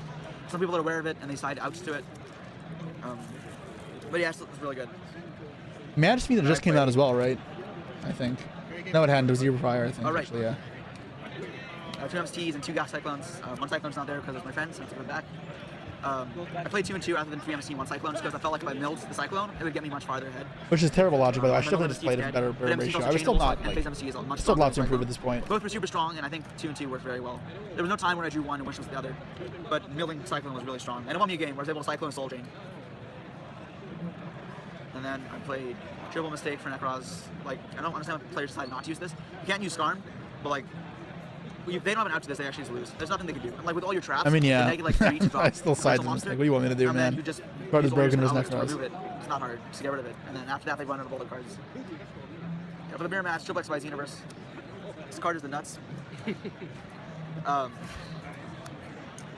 literally does every single game in the mirror Let match. Floodgate Hate go? But like, I didn't need to main it. That's my point. You didn't need it. Yeah, and that's the deck. What else did I talk about at this If I was point? about to lose, I can draw this and just win. Because I get Diamond, which shuts off their Dantes, and then 1 Dark Effect. And Norito, just, if they have a lot of back row. And Norito, if they have like a Downward and a Dante, or Diamond if they have 2 Dantes. Like, one game in Swiss, I won because I had 2 of my own Dantes. I just swung and used it like an El Shadol to make his thing and swing for game. I beat a guy top 64, so he opened up triple Dante. And I discarded a Backjack, stacked it, used it on 2 of his guys, dropped a Norito, and then OTK'd him. He threw 3 Dantes. The same guy I played in Swiss, I did it to him again. I dropped the diamond, discarded everything he had, left him with 1 card in hand, and that was over. The card is ridiculous. Like, the only other thing that you could consider playing is Man, because the nuts is a wonderful expression we should use more. Oh man, more yeah. versatility than a Dom Trio. And that's it. This is old time rules, yeah. So I tried not to play Fire Lakes or Maxis, main deck or side deck. I didn't play Maxi because like the only thing I ever used against is the mirror match. And I guess Tellers, I wasn't worried about Tellers, it's a really easy matchup. Necroz is already in my favor, I find, unless they have their own floodgates like Denko and Decree, and I don't have the outs to them. And Maxi also like fills my hand, so like I can get Trished afterwards, and I find that's not what I want. Because I'm only Maxing for 1 when they drop Trish, I'm losing 2 cards. I'd rather just not have that. Maxi bad? I know, I can't believe there's no Maxi anywhere in my deck list, guys. I know Fire Kinda crazy. Awful versus everything, except like Tellers, Ritual Beast, and Klee. And Klee, like my deck, I have a decent matchup versus them without the Firelights. Yeah, my deck for Toronto, like a month later, that I got 3rd at, went undefeated in Swiss. I did play Fire Like and Traveler in with Drag Hig. Tellar Knights and Ritual Beasts. I think there'll be too many Ritual Beasts, and if I go first and I have decent hands, I can win. Versus Ritual Beasts and like Tellar Knights again. This is not easy. It's not hard to beat. It's so easy. That's everything? Yeah, that's everything. Awesome. I like how you end up with. Yay! Yeah, so that was my first top. All right, I'm done. I'm done now. We can go back to this. Bubble monster, able to pop cards on field, on summon, up to the materials used. Explain. I mean, it's because the other format that I'm thinking of is 2018 Sky Striker format, where I Trickstar, Sky Striker, and Sky Striker. Oh, we're talking about Mind Crush being healthy. Until it eventually got ruined by Goki. But in that format, I main decked Mind Crush at German Nationals as well. And the reason why I think it was a good format, or why Mind Crush in the main deck makes it a good format, is because Mind Crush is inherently a relatively slow card with that plays a lot with information and does nothing to the board state, right? So a format where you can afford to play a card like that, where like knowledge about the hand matters and the long game matters, and like Mind Crush literally, for example, in the Sky Striker format was good enough to main deck because going second, it was still really good. Because, for example, the Sky Striker mirror match with Shizuku for Engage. So you could Mind Crush that Engage, and that was really important. Or the Trickstar matchup would summon a Candina, and then add that Candina back to the hand with Licorice. And so you could Mind Crush their follow-up. And it was a really important interaction in this format, whereas it was like... And just the idea of I'm going second. My opponent plays because there wasn't that many hand traps, and I can just do my stuff and then set a Mind Crush, and that, out of all things, is actually a good card to have in that situation. Are we back to normal playback speed? I think this is also 1.25. Yeah. Think of it right now. Think of He it just from doesn't today's talk as perspective. fast Like, your as me. opponent goes Snake Eye combo and you set a Mind Crush. Like, compare those situations, right? And you know what It's I power mean. creep though as well though. Right? You understand how different the dynamic of the format needs to be for you to be able to play Mind Crush when you're going second, for example, right? The ruling change for Mind Crush is not that important in my opinion.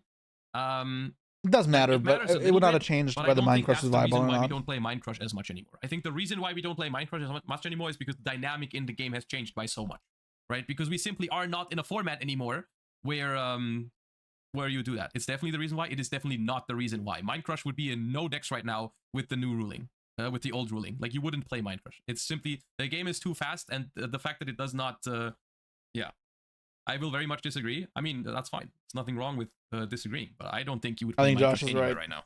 Boosting Fight First by 300 for each Fluffle. It's a pretty shit trap. There's no way Set out of all decide- the trap decide to cards go that we have first. in the game, you would ever like to have Mind Crush the most in the current dynamic of the game. There's just no way. Able to be one on field at a time. This was absolutely the best fusion they had received so far, giving Fluffles an actual boss monster worth summoning that took the same materials as Wolf, meaning that you could set up for an OTK using the two in combination, seeing experimentation at a rogue level with this release. After that detour, the European WCQ was a week after NA, and once again, no real surprises, seeing a similar spread to the NA WCQ. Edo Marcus would take the event on Shadal, being the strongest performance the deck had had the entire year, utilizing the monster forgot Peril about Cerberus this. to access Shekinaga and give removal afterwards, also dumpable with Mathematician. Lastly, for the WCQ season, the South American WCQ would be held the same day, and, stop me if you've heard this one before, we'd see the same spread of decks in the top cut, with Gerardo DeGaldo taking the event on Necros utilizing the Bullblader option as well as the Solemn Scolding package. With the WCQ season done and in the books, a new ban list would take effect on July 16th, and this would actually mark a significant change in how the ban list was updated, as now it would no longer be Jim. standardly the first of the month like it had almost always had been before. This meant that the ban list now had a little more unpredictability to them, which would only grow in the coming years. Newly banned were Jin Releaser of Rituals and Laval Volchain, Finally. putting an official end to the Jin lock, which by this point players were absolutely sick of. Newly limited were Shurit, being one of the best options for Necros thanks to its search, and Trishula, Dragon of the Ice Barrier, returning from the banned section. Newly semi-limited were Atlantean Dracoons and Dragon Ravine, both returning from 1, and newly unlimited were Dark Strike Fighter, Glow Up Bulb, Sinister Serpent, Sacred Sword of 7 Stars, Temple of the Kings, Bulb and was Extinct sick. of the Spirit. Didn't Finishing matter up at the the moment, previous but it was list's cleanup cool. weight. With the only hits being targeted at I was already exclusively unbanned, though, I Necros, think, Konami right? was making it clear that they knew the issues with the deck prior to the WCQ season and were now taking steps to correct it, which would bring the deck more in line with other strategies of the era, but by no means take it out of tier 1 contention. I mean, I think this is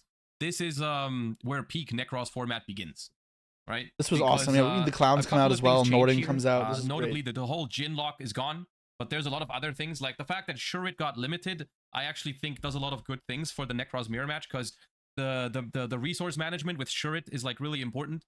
Like being able to, like, you have to decide, when do I banish it? When do I banish my Jin from the graveyard with mirror?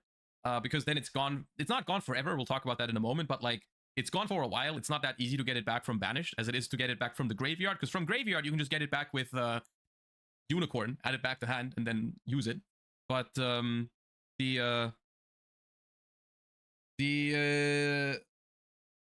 decision on when to get rid of your one Shurit to banish it, because you had to go through some extra steps to add it back from banish. Yeah, was pretty huge. Exa, right? This Or would lead is to it the next Sage? set One of those releasing the two. next day. This is And with Time its Wizard previous material. iteration I would agree. I would tend to agree. This, if I was to replay any Necros format, it would be this upcoming one. This is I'll peak agree. I think it was the best. Necros gameplay, I think. I wonder if he's Game. counting Norden with Many that, expected or if he's something just similar counting to happen this clowns or time, none of it. but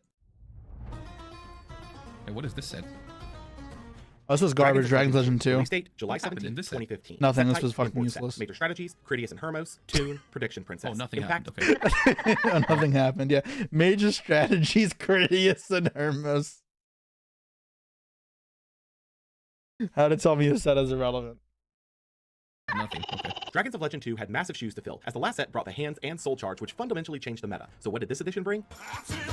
Unfortunately, this edition brought What nothing of is a actual good relevance to the full? game, including a new block of support for Red Eyes, as well as new strategies in Critias, Hermos, and Aqua Actress, all of which did jack in the meta. Only two strategies here we're worth talking about. Aqua without being Actress is so bad.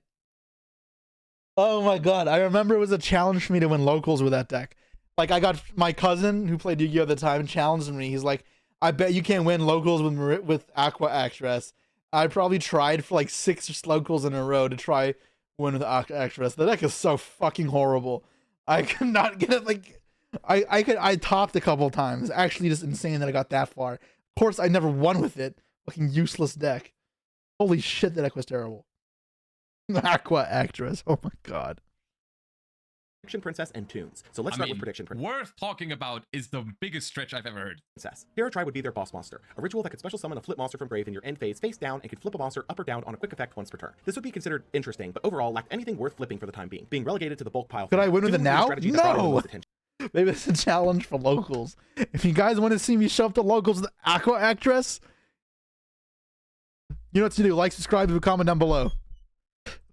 Mainly thanks to its new field spell, Toon Kingdom, which effectively was Toon World with targeting protection and battle destruction prevention for your tunes, giving the strategy more actual sticking power. Yeah, I agree. This has to be. I didn't even remember this set. This has to be one of the worst sets ever, in like measuring just meta impact.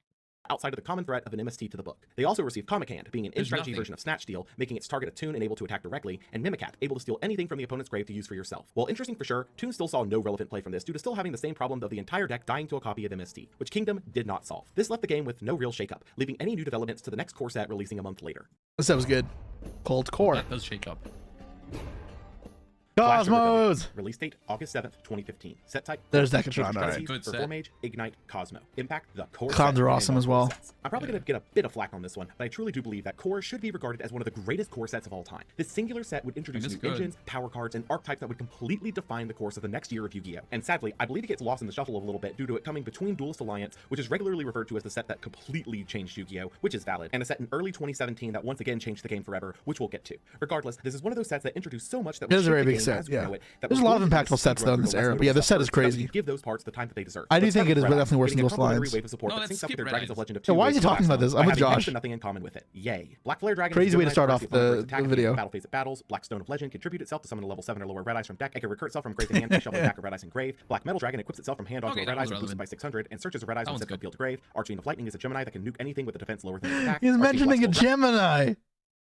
Dragon is a fusion of an Archfiend and a Red Eyes normal that stuns effects while attacking and burns at the end of the battle phase. It attacks for the attack of a Red Eyes and grave, shuffling it back into deck. Flare Metal is a rank 7 that has an effect destruction immunity, burns the opponent for 500 for using any card or effect, and can attach to revive a normal Red Eyes. Cards of the Redstone pitches a Red Eyes from hand to draw 2 and dump 1 from deck to grave. And Red Eyes Fusion lets you fusion summon a monster that uses Red Eyes as material. For YCS Toronto this year, I pulled a Ghost for Red Eyes, Flare Metal in my packs. Red Eyes as an archetype did nothing of note. Entry Flare Metal would see play as a generic 7 burn option, and Fusion would be the first of 3 spells in the set that could fuse using materials in the deck. With all 3 of these finding meta relevance at one point in the game's history due to that effect being universal. It's Ostinato Red Eyes Fusion. What's the third one? Possible, though Red Eyes Fusion's relevance wouldn't be for a handful of years. Ignite was a series of normal pendulum monsters that all share the effect of both scaled ignites to search a fire warrior monster from deck or grave, with 2 level 3s in Squire and Crusader, 2 level 4s in Templar and Paladin, Josh level 5 in confused. Margrave, and a level 6 in Gallant, as well as a field spell in Ignition Phoenix, which boosts all ignites by 300 and lets you pop an ignite card to search an ignite card once per turn. Ignite had some real applications. The Infernoid one's this set. I thought that was.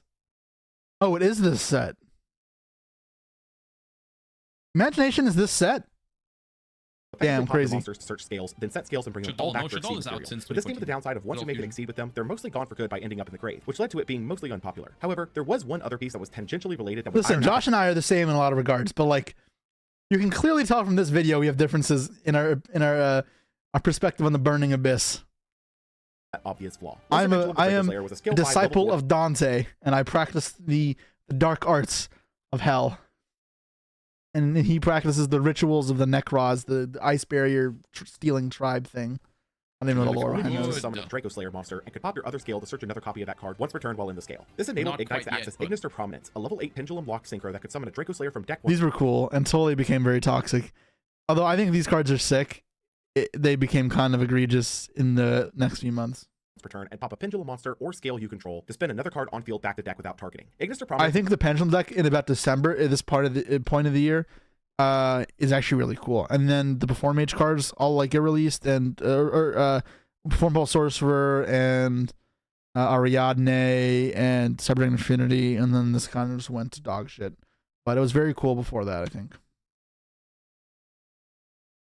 And Luster Pendulum would over the coming months take their positions as the poster boys for what became known. It's funny how we're going from, I just now realizing that, how we're going from one of the best formats of all time, which is going to be Clash of Rebellion Necros format, into, like, we're getting Breakers of Shadows soon, right? Which is one of the most troll despair formats at the time. It only lasted 3 weeks though, but yeah. Pile deck, which at this stage was starting to take form, but wouldn't become an actual presence in the meta until the next core set. Infernoid would see its third wave of support here in Decatron, who was the first normal summonable Infernoid, able to Oh, Bosch is the first of 2016. Okay, I misremembered. Dump an Infernoid on summon to gain its level, name, and effects. Tierra, a fusion of a Nunku, Deviati, and any number of other Infernoid that gains effects for the number used to fuse her, ripping both players' extra decks for 3, milling both players 3 for 5, returning 3 banish cards for each player to deck for 8, and ripping both players' hand apart completely for 10. And Void Imagination, a continuous spell that makes all Infernoids level 1, cuts Infernoid battle damage in half, and if the opponent controls an extra deck summon monster, lets you fusion summon an Infernoid using up to 6 materials from deck in addition to hand and field by sending itself to grave. Put bluntly, I forgot about was this. Incredible for Infernoid, giving them I said monsters his that could Docs. actually be Docs summoned was not that directly without crazy, setup, but and a way to yeah. get multiple monsters on the board with a Nunku, plugging the deck's primary flaw. Tierra and the fusion effect of Imagination were usually just seen as a way to set up the grave for Infernoid pushes, not necessarily for the actual benefit of the fusion summon, but they would see play as well. The Perform Mages would see their introduction here, a series of Such spellcasters cool aimed at cards, manipulating life points by their effects to generate These advantage. cards were sick, Damage yeah. Juggler can be discarded to negate and destroy a card that deals effect I damage. still love Can them. be discarded to block the next battle damage you take that turn, and can be banished from grave to search for a Perform Mage. Hat Trigger can special summon itself if there are 2 or more monsters on the field, can gain a Perform Mage counter to block effect damage dealt to yourself, and its attack and defense become 3300 when it reaches 3 counters. Trick Clown can summon a Perform Mage from grave when sent to grave, setting its Have attack y'all and ever defense a to 0 and 3300 burning attack hat checker?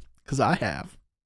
the user for 1000, and Trapeze Magician is a spellcaster locked rank 4 that blocks all damage less Oh, than its attack, Trapeze and was attached kind to of make a monster annoying, able to but that attack card twice is that turn, fine, but I it blows guess. up in the end of the battle phase, and if destroyed, special summons a Perform Mage from deck. While unassuming on the surface, Perform Mages would become an engine Wait. that would shape the next year of It's not Ostinato in this set. Ostinato's next challengers, right? Or Docs. It's Brilliant Fusion in this set. Why did I say Ostinato? Unless Ostinato's also in this set. Ostinato was Thunder Dragon set? Okay, it was... Oh, it was Soul Fusion? Yeah, it was Brilliant Fusion in this set. Oh my god, I love Brilliant Fusion. of the game, as the advantage you generate solely off of Trick Clown would be Cards enough to are just consider them snow. useful, but added It's such a advanced blocking and searching snow. of Damage Juggler and the easy summon ability of Hat Tricker led the engine to see substantial play, especially near the end of the year with another discovery from this same set. We also received 2 new DCG exclusive archetypes to take the reins from BA and UA, which would be present for the next 4 core sets. The first of these was Cosmo, a series of low-level psychics and high-level machines loosely based I on a wish these combination of cards are Blizzard better. Claws and They Star were Wars. like... With the psychics I all sharing tried the effect of them banished on release. I loved this deck, but like it was just bad. Even with Dark Destroyer, I feel like if players played against it properly, that kind of sucked. It's also easy to side deck for. So I never like played it for big events, but I think this was a mistake to play. themselves to summon a higher Even level though Cosmo one, on quick effect, like and the an event. machines all sharing an effect to banish themselves from grave on destruction to special summon a lower level Cosmo from deck. Farm Girl could pay 500 upon dealing battle damage to search a Cosmo card, Good Witch could pay 500 to flip a monster face down, Slip Rider pops a spell trap on summon, and Forerunner has targeting protection and gives its controller 1000 life points back in their standby phase. Lastly, Cosmo Town was their field spell, able to add a banished Cosmo to hand by paying life for its level times 100, can shuffle any number of Cosmo monsters in hand to deck that draw that many, and if destroyed by card effect, searches a Cosmo card. While not as explosive out the gate as Burning Abyss had been, Cosmo was clearly going to be a powerhouse in future metas with this initial wave of support, bringing emergency teleport back to the forefront of player consciousness thanks to Farm Girl being a valid summon target with it, and Forerunner being a super easy to summon boss monster that was actually shockingly difficult to out with its targeting protection. That targeting protection, though, would see a new way to out it through the other new TCG exclusive archetype in Kaijus, a series of high power monsters that can be summoned to your opponent's field by triggering a monster they control, and to your field if the opponent controls a Kaiju, with each having an additional effect revolving around Kaiju counters. Dogoron can remove 3 counters to nuke your opponent's monsters. No one Kyoto actually can reads remove the 2 effects of the counters to negate Kaijus, let's effect of be a newly real. summoned monster and block it from attacking that turn, and Kyoto Waterfront gains counters anytime a card is sent from field to grave, capping out at 5, and can That search a does make Kaiju me once feel per turn old. to I set thought 3 or more Kaijus were like counters, able to remove a 2017. counter to prevent effect destruction. Well, next to no one Does would use make the you field spell feel or actual old. Kaiju focused We deck. knew we were Humongous old. would see play out the gate for being able to tribute over No, an no, he's opponent's not. I monster remember or using Lava Golem Kaijus in without Pendulum eating your decks. normal summon that turn, giving players an option to out towers like bosses, specifically using Humongous because it was the weaker of the two to give the opponent sitting at 2400 attack. Moving into the one-offs, Magical Abductor gets a counter whenever a spell Oh, is this card's activated while cool. on field or in scale, able to remove 3 to search a Pendulum monster while in scale or a level 1 spellcaster while on field. Archfiend Eccentric Troll can pop itself Mockbird. in scale, Oh, I pop love another Archfiend spell trap on Eccentric. field, or tribute itself on field to pop another monster. Both of these cards would see experimentation in the aforementioned Pendulum pile, with Eccentric seeing general play as well for being effectively an MST that could also double as monster removal where needed. Retaliating MST can or special Exile summon Force. itself if your opponent activates a spell that can special summon a monster, banishing any card sent to grave while summoned this way. This card was and cool. searches I love the this first card. insect on being sent to grave. While it's clear this was meant as a counter to strategies like Necros and Shadal, Retaliating would also be extremely notable at the time for searching Max C when removed. Wavering Eyes pops all pen scales and provides effects based on how many you pop. Oh, with one burning Wavering hit point for 500. Eyes. This shit was ridiculous in oh man, in Pepe like a couple months later. Oh right, because this was actually a TCG exclusive or an NA exclusive before this, right? So we'd play this in our Cliffort decks, but I'm pretty sure the Europeans didn't have it yet, so they couldn't play it.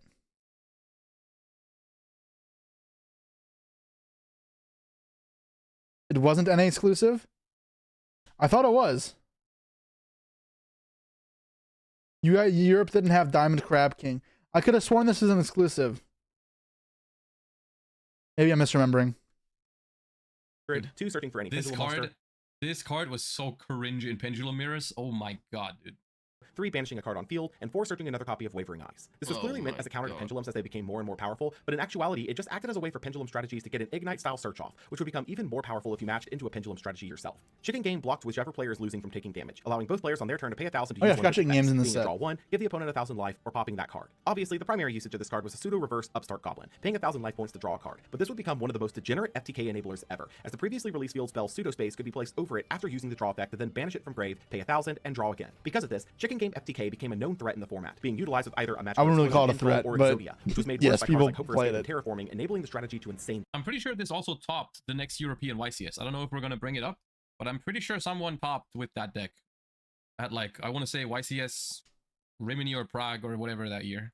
Degrees. Storming Mirror Force would be the first in this new series of elemental retrains at the classic Battle Trap, bouncing all attack position monsters to hand when attacked into. While this wouldn't see play for now, it would set the trend for the next year of new Mirror Force variants coming out with wildly different conditions and effects that would each find their own homes in the game. Lastly, and probably one of the biggest sleeper hits of the set, Gem Knight would receive 2 new cards of note. Lady Brilliant Diamond is a fusion of any 3 Gem Knights that can send a Gem Knight from field to grave to summon another from extra deck, ignoring its summoning conditions. This enabled all sorts of FBKs with Lady Lapis Lazuli and Master Diamond, but for the time being was too inconsistent to do anything noteworthy. The far more impactful piece of this support here was Brilliant Fusion, a fusion from deck spell for Gem Knights that had no restrictions on when it could fuse, but dropped the monster at summon to 0/0, able to discard a spell to boost that monster Very back to good normal card. stats for the Yeah. turn. While incredibly card. unassuming for the time, Brilliant Fusion would actually be one of the most powerful setup tools ever conceived for the time, as by playing a copy of Gem Knight Garnet, you could use it to send the Garnet in any light to make Seraphinite, who in turn provided an additional normal summon as well as dumping of whatever light you wanted. The go-to light of the era was undoubtedly Perform Age Trick Clown, as by dumping it with Brilliant, Trick Clown could then revive itself immediately, giving the user 2 monsters and an additional normal summon to work with off of the 1 Brilliant Fusion, which would become more and more popular in the coming months, so but was cool. I not love immediately this. discovered on release. This would also lead to the community coining the term Garnet was a for card. Yeah, see, the thing is, you guys are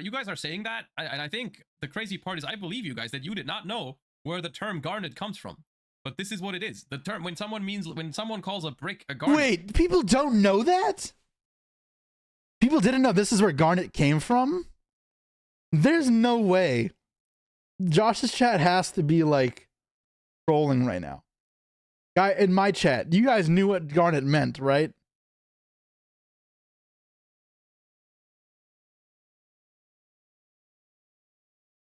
I don't see anybody like saying no. Wait, nope. No, there's no way. You guys had no idea where garnet came from, and no one dared to ask what the fuck garnet meant?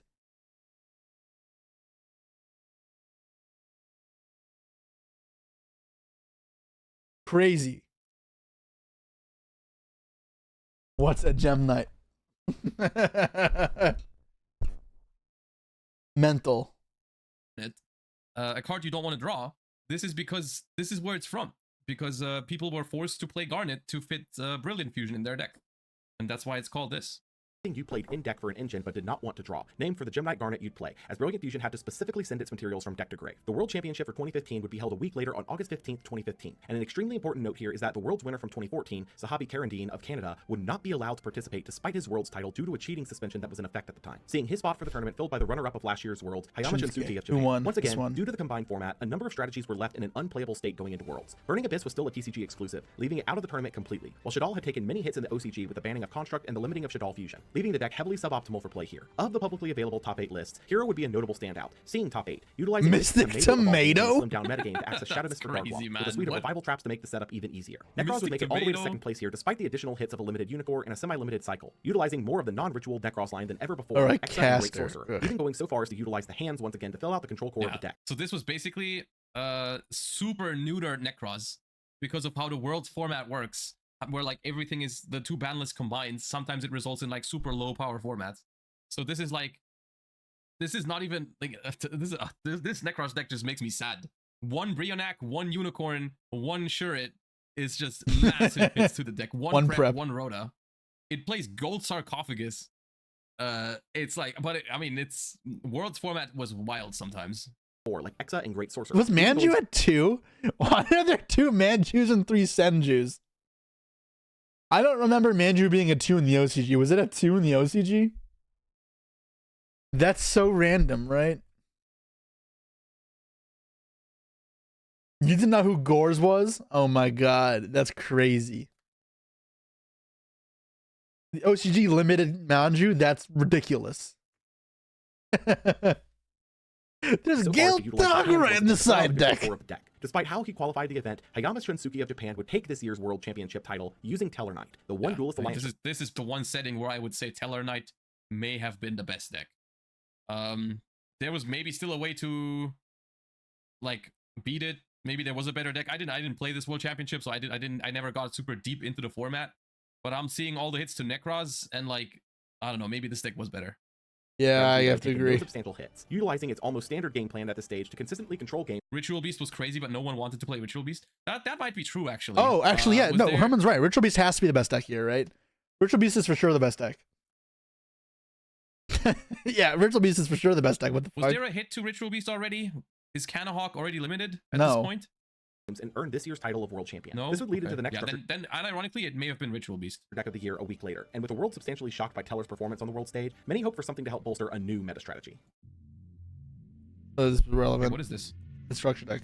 Oh, the Synchron starter deck. Extreme. Release date, August 28th, 2015. Set type, Structure Deck. Major strategies, Synchron. Impact, new Synchro tools, nothing else. Synchron Extreme was a structure deck of all time for sure, as while it didn't bring anything to really affect the short term, it did bring one tool that would affect the game in the long run in Jet Synchron. A level 1 tuner that searches a junk monster when sent to grave for a Synchro summon, and can revive itself by discarding a card and banishes itself when it leaves the field. Jet may have been a little bit ahead of its time, as for now it wouldn't be too useful, but a self-reviving tuner a la Gub would be greatly appreciated with the right amount of time passing. YCS Toronto would be held the same weekend, and with it there came a new format vibe in the air. It was the first testing grounds of Core, the first YCS of the new season, and with it would mark the changing over of the YCS I prize heard of card this once one. again. And for those still reeling from the stint of Giant Hand a few years ago, it was about to get so Minerva? much worse. Minerva, Not the Exalted Minerva, Lightsworn, my. can detach one to So Lightsworn was my first ever like meta deck, and I won the Minerva getting third. I was so happy. I played so many Minerva decks at regionals and stuff because it was just like one thing to play Minerva. I still have it. If you go watch the video, I have 2 Minervas that I won this season, so I have both of them.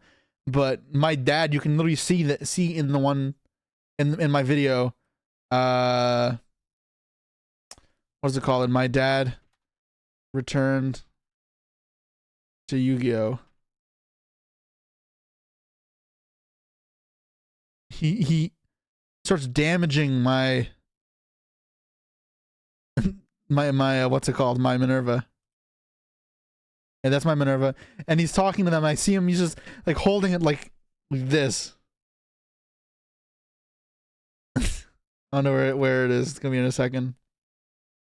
And I have to tell him, dude, it's still a prize card. Like, chill. Like, put it, like, stop holding it like that. He just keeps his decks boxed. Where is it? The part where he has it like looking all stupid. Maybe it's not this part of the video. I know at some point he just holds it really bad, and I was getting like cringe.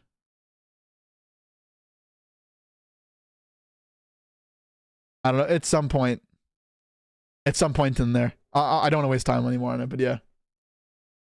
3. Drawing cards equal to the Lightsworn's milled this way. Does my dad like Chaos Ruler? I don't think he knows what that number is. of Lightsworn's milled. This card was, to put bluntly, one of the best known tools we've seen This was not a great decision. Then I went an Ultra Minerva, and now I only want T Supers. since Evolve Chain. Being a rank 4 meant that it was so generically accessible and boosted multiple strategies in the format from Shaddoll to Infernoid to countless rogue options, and the fact that she was a prize card stirred up quite the storm. Because of her status as a prize card while also being legal in the format, copies of Minerva that you could potentially win at a YCS were going for upwards of $1,000 a copy in her prime, being the first time in a long time a Which prize would have card been was so much more in modern Yu-Gi-Oh as well, but the market wasn't as crazy back then. Super rare. That's not the ultra rares.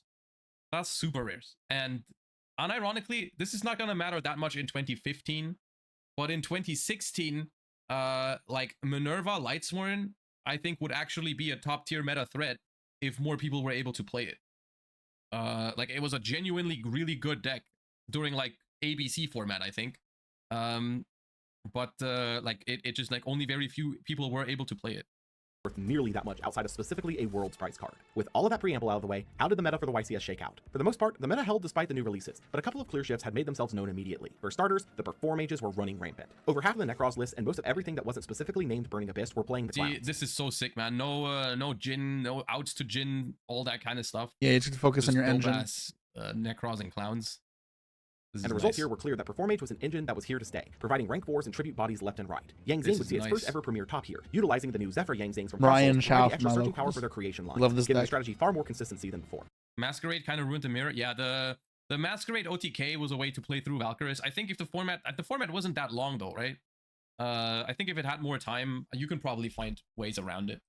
Infernoid would quickly adapt to running Decatron, but would take some time before the realization of power that was imagination, but given time would adjust. Cosmo would be the big shock here, scoring a top cut appearance in its first ever outing. The primary ability it was showcasing at this stage is the ability to access any part of the core through a combination of Slip Rider and Cosmo Town. Because Cosmo Town searches on any card destruction effect, including your own, it would be common practice to use Town's recursion. You're playing Chimera Tech for Cosmo. I sided Chimera Tech as well. To do it all again since it lacked a hard once per turn clause. This combined with Forerunner being shockingly difficult to out allowed the deck to see decent success for its first rodeo, and left many players looking to the deck for future outings. Gabriel, Oris, and Wine would take the event on Burning Abyss, utilizing a newer tech in the deck being Absolute King Backjack as a way to combo with Drag Cake, able to stack a Burning You were already Abyss card, playing that, but this was the one that people weren't PA playing as for the mirror. both Fire Lake and the Traveler lines to absolutely blow out the opponent. YCS Rimney would be held the same day, and we'd see similar results in terms of. I think this is peak Necros format. I think this is what I would go back to. I feel like Rimney was the same day, which I probably will at some point. Perform Mage presence, with Perform Mages finding their way into most of the non-BA builds in the top 32, including the winning Necros list piloted by Lorenzo Satoni. YCS Monterey would be the following week, and we'd see similar results to the other YCSs in this block, even with the Backjack build of BA once again taking the event piloted by Alan Guzman. The year's Megatins would drop a week later, and to say that the anticipation was palpable would be an understatement. Norden of the current meta. Archetypes seeing reprints here included Artifact, Bujin, Burning Abyss, Fluffle, Infernoid, Clifford, Shadal, Sylvan, Tellarknight, Traptrix, and Yang Zings to name a few. Needless to say, this would bring down the price of everything in the meta not named Necros, but there was also a new particular card here brought in for the promo slots that absolutely needs to be talked about. Elder Entity Norden is a fusion of two single level 4 lower on summon. Let's be blunt, at this point in time, you're never fusion summoning this card the correct way. You are absolutely using this with instant fusion, and as such, Norden provides a get out of jail free card to every rank 4 focused deck by turning instant fusion into a 1-card rank 4 with its revive, leading the card to see stable play in any rank 4 focused deck for the foreseeable future. This would lead nicely into the next set 2 weeks later that was poised to. You would still probably play that shit in modern Yu-Gi-Oh!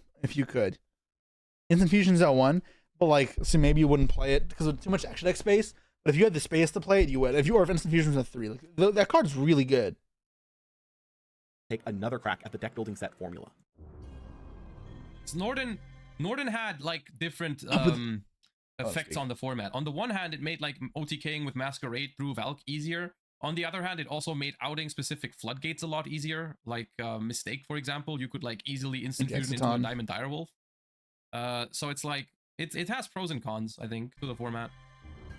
High Speed Riders. Release date, October 2nd, 2015. Yeah, this wasn't an all-foil set, Major though. strategies, Speedroid, Resonator, Cyphering. Impact, new engines to tinker with. High Speed Riders would be the second crack at the concept of a deck build set. Gamma! Types to the table to drop massive waves of support for, with 2 being brand new and 1 being new support for a legacy archetype. The legacy archetype in question was Resonator, the building blocks of Jack Atlas's Red Dragon Archfiend strategy, seeing new tools like Red Resonator, who summons a level 4 lower from hand on normal, or that's totally what people use this card for.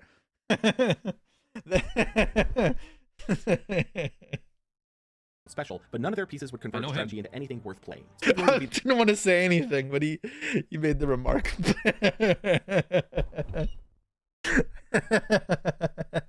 The first of 2 new archetypes, a series of wind machines aimed at swarming, level modulation, and accessing a variety of synchros in their toolbox like Kendama, Shanbara, and the previously released Clear Wing Synchro Dragon. However, most of these pieces were lackluster and clunky, save for 2 specifically. Speedroid Terratop can special summon itself if you have I love these cards as well. Summon, and Taken Tombor can special summon itself if you control a wind and contribute itself to special summon a Speedroid tuner from deck. These 2 would form the basics of a rank 3 engine for strategies at the time, thanks to Terratop searching Taken Tombor for the immediate free summon, giving you rank 3 material without committing to the normal summon, seeing play mostly in decks like Burning Abyss as now a free access to Dante. The last archetype here was Cyphering, a series of psychic gears that this is the one thing about this year that I don't really like, besides like Jinlock, the fact that there's a lot of engines coming out. I'm just noticing that seems to be a trend in 2015.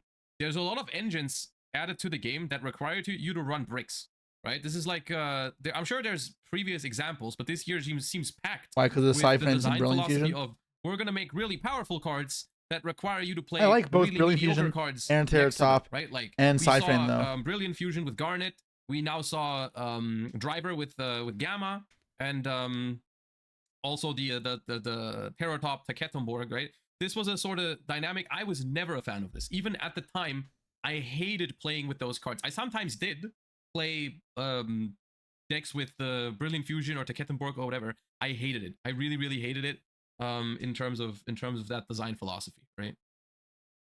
Themselves in response to an opponent's action if you control no monsters, as well as the vanilla Cyphering Driver, banishing both in the end phase. These included Alpha, who responded to a summon and searched a Cyphering card on summon, Beta, who responded to an attack, popping the monster and ending the battle phase, Gamma, who responds to monster effects, negating it and destroying the monster, Delta, with the same effect but for spells, and Epsilon, with the same effect but for traps. Their field spell circuit allowed you to immediately synchro summon using the summon materials regardless of turn, with the primary targets being Zeta, a level 7. It's so much better when every card is a starter and an extender like now. I didn't say that. That's not what I said.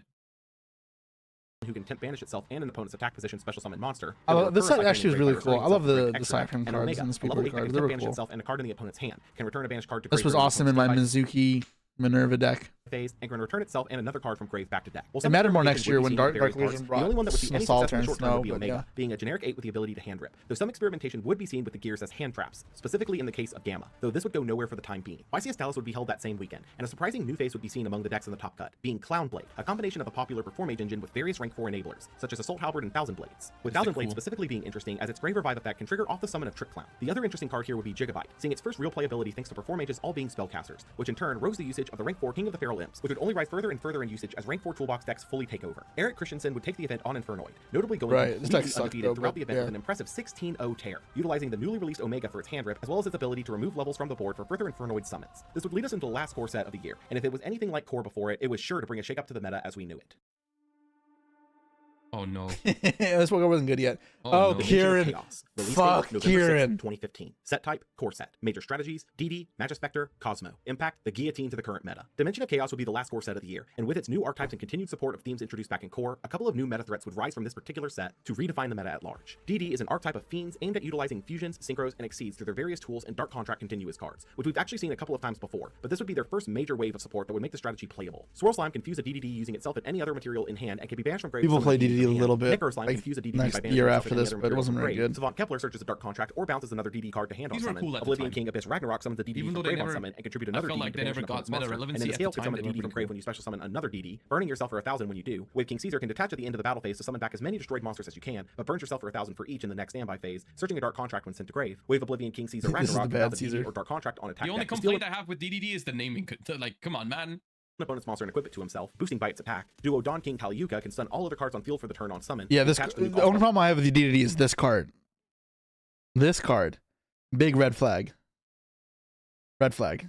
and traps, and can detach to set a Dark Contract from grave. Dark Contracts are all continuous cards with similar conditions of providing an effect once per turn and burning the controller for 1,000 in the user's standby phase. Gate lets you search a DD, Swamp King lets you fusion summon a fiend using hand or field, and can also use grave if the monster being summoned is a DD, and Witch lets It you has nothing to do with the length of the names. It's just the fact that it's so confusing. I can never remember which one is which. Like, because they all have so similar long-ass names. And one of them is like Wave High King Oblivion Caesar. The other one is just Wave King Caesar. The other one is High King Caesar. Then there's Wave High King Oblivion, whatever Caesar. Like it's just DD or like, Dark Contract from hand to grave to pop a card on field and boost all fiends by 1,000 on the opponent's turn. DD would look interesting from this wave, but unfortunately was missing quite a lot of its important support to do anything relevant for the time being. Wave Oblivion King Caesar Ragnarok. As the remainder of their critical support were still locked in the OCPS exclusive needing to be imported. So the deck's viability was going to live or die by how soon Yeah, we'd you see should make a DDD deck, top with it, and then name it Caesar Salad. That'd be funny. those pieces. Reformage would actually see a couple of new pieces of pendulum support. He's Here, real Conductor good. can swap a monster's attack and defense and take 500, or if in scale, drop a special summon monster's Luster attack as or well. defense to the lower of the two. This And deck was so Flushfire, much if fun. destroyed, floats The into another pendulum deck Reformage deck, before, and in scale can summon itself if your Reformage is um, chained, then you take 500 damage. before These two were Bosch. seemingly harmless additions to the lineup at first, but a realization hit with Flushfire specifically. If it was, say, destroyed in the pendulum scale, it would be a monster again in the extra deck where it ended up. This means that by popping Flushfire in the scale with something like Luster Pendulum or Wavering Eyes, it would still trigger its float effect. And Yeah. with that, pendulums now Look at how innocent and cute it looks.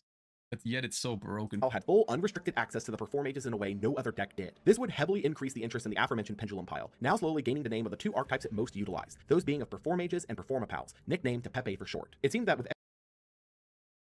Pepe.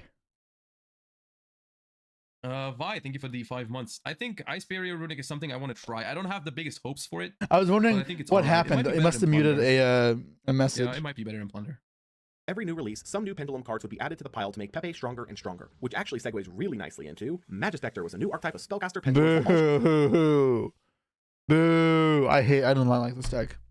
Kieran is not Effect fun. destruction immunity and having no pendulum scale effects despite being a pendulum archetype, with most having an effect on summon, with Nekomata searching any Magispector card in the end phase, Bunboku There's something so odd. Am I the only one? But there's something so odd about seeing a pendulum monster with the empty box.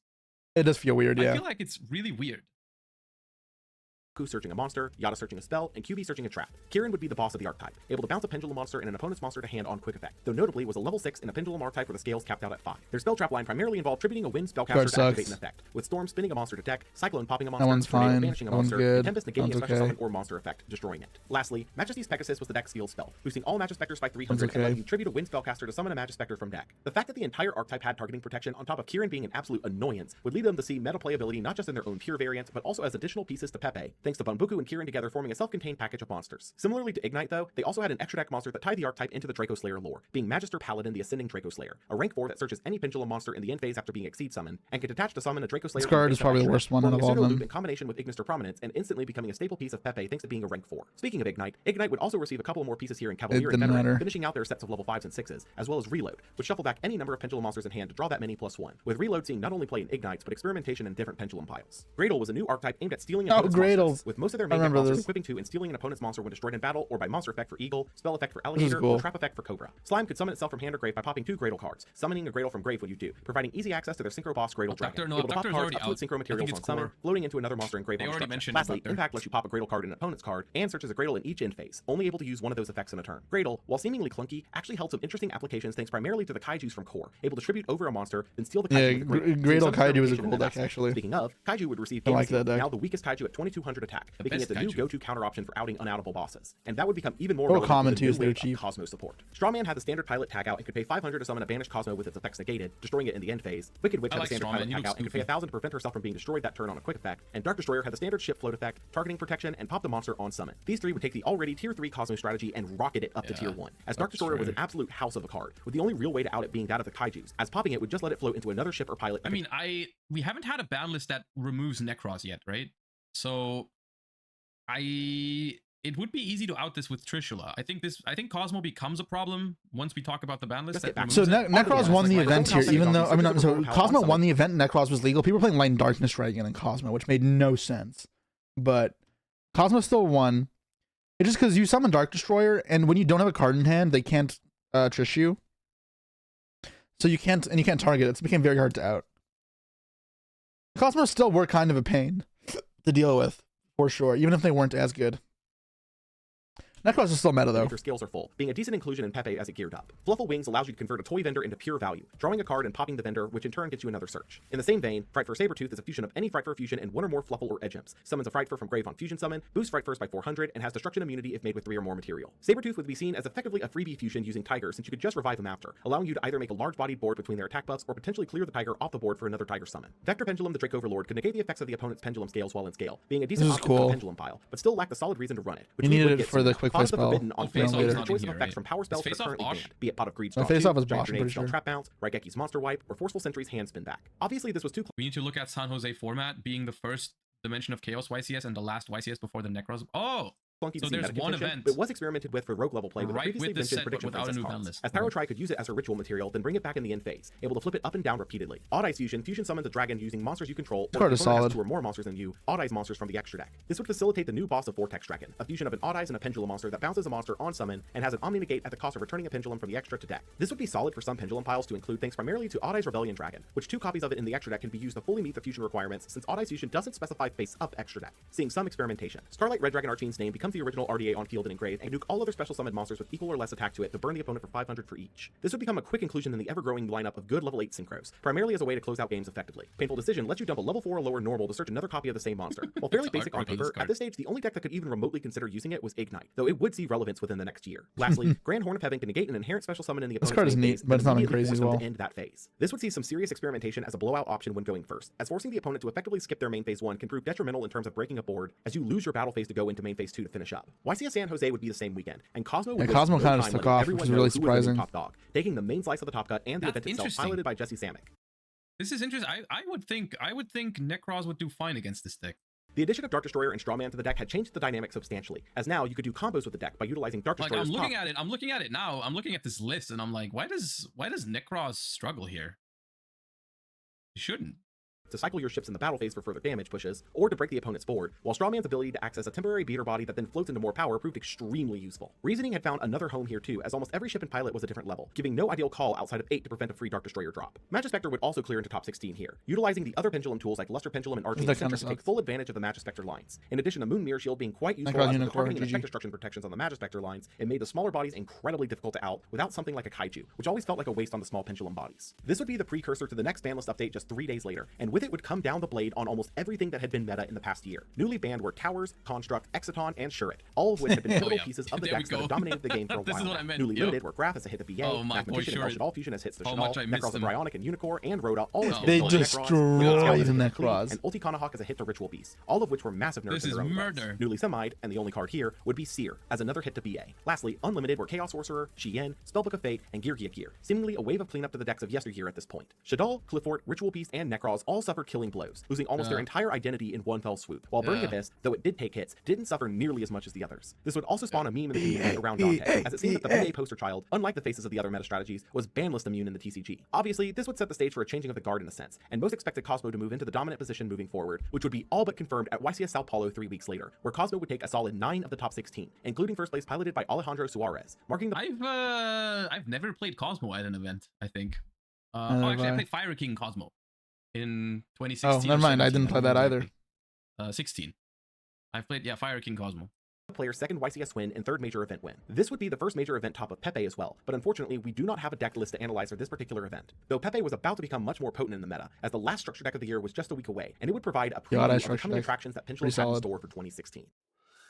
Hot Eyes Absolute the magician Dragon. structure, the Skull Crobat and stuff. Yeah. Master of Pendulum. Release date. Oh, this is that time. I remember now why I didn't play Cosmo at the time at a big event.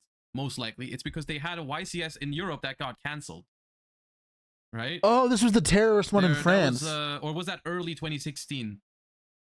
I think there was supposed to be a YCS in France that got cancelled around the time. YCS Lille, I think. Yeah. Wait, we're going back to Lille. Yeah, I remember we hosted a replacement event with CCG in Lille. Yeah.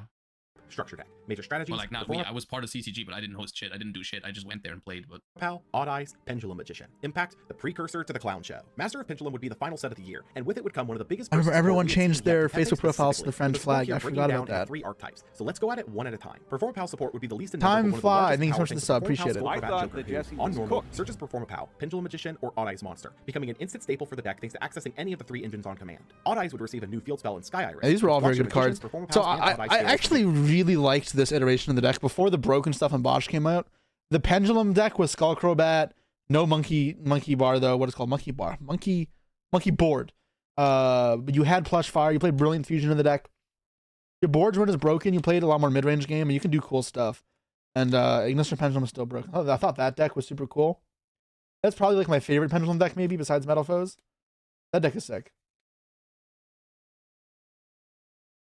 Being targeted and lets you pop a card to search for an Odd Eyes once per turn, and 2 new extra deck bosses in Meteor Burst, who specials a pen scale on summon and locks the opponent's monster effects in the battle phase, and Absolute, who can detach to negate an attack and summon an Odd Eyes from hand or grave, and if sent to grave after being Exceed summons, summons an Odd Eyes from extra deck ignoring its summoning condition, with Sky Iris finding a home instantly, and Absolute taking one of those Odd Eyes fusion slots thanks to also being a cheat out if needed. Lastly, the Pendulum Magician archetype would see a serious facelift. Dragon Pit and Pulse were normal pendulums that could discard a pendulum to pop a spell trap for Pit or a monster for Pulse. Oath Dragon could return a magician or Odd Eyes from face up extra to hand once per turn. Wisdom Eye could pop itself in scale to set any other magician into scale from deck. I just lost my phone. I don't know why I put it. Let you search for any 2 magician pendulums, locking your pen scales from being destroyed by card effect until the opponent's next. Card's overrated. This was an incredible move for the rapidly rising Pepe, seeing a variant known as Pepe Magicians rise into the meta off of this wave, which I would say we'd see at the last YCS of the year in Lyle, but there was an unexpected issue. Due to devastating attacks in Paris coupled with civil unrest, YCS Lyle would sadly be cancelled, leaving us now at the end of 2015 Yugioh, but what a massive year it was. We had seen the rise and fall of new Tier 0, as well as the changing of the guard in terms of meta threats, and with Necros, what was Necros's lifespan?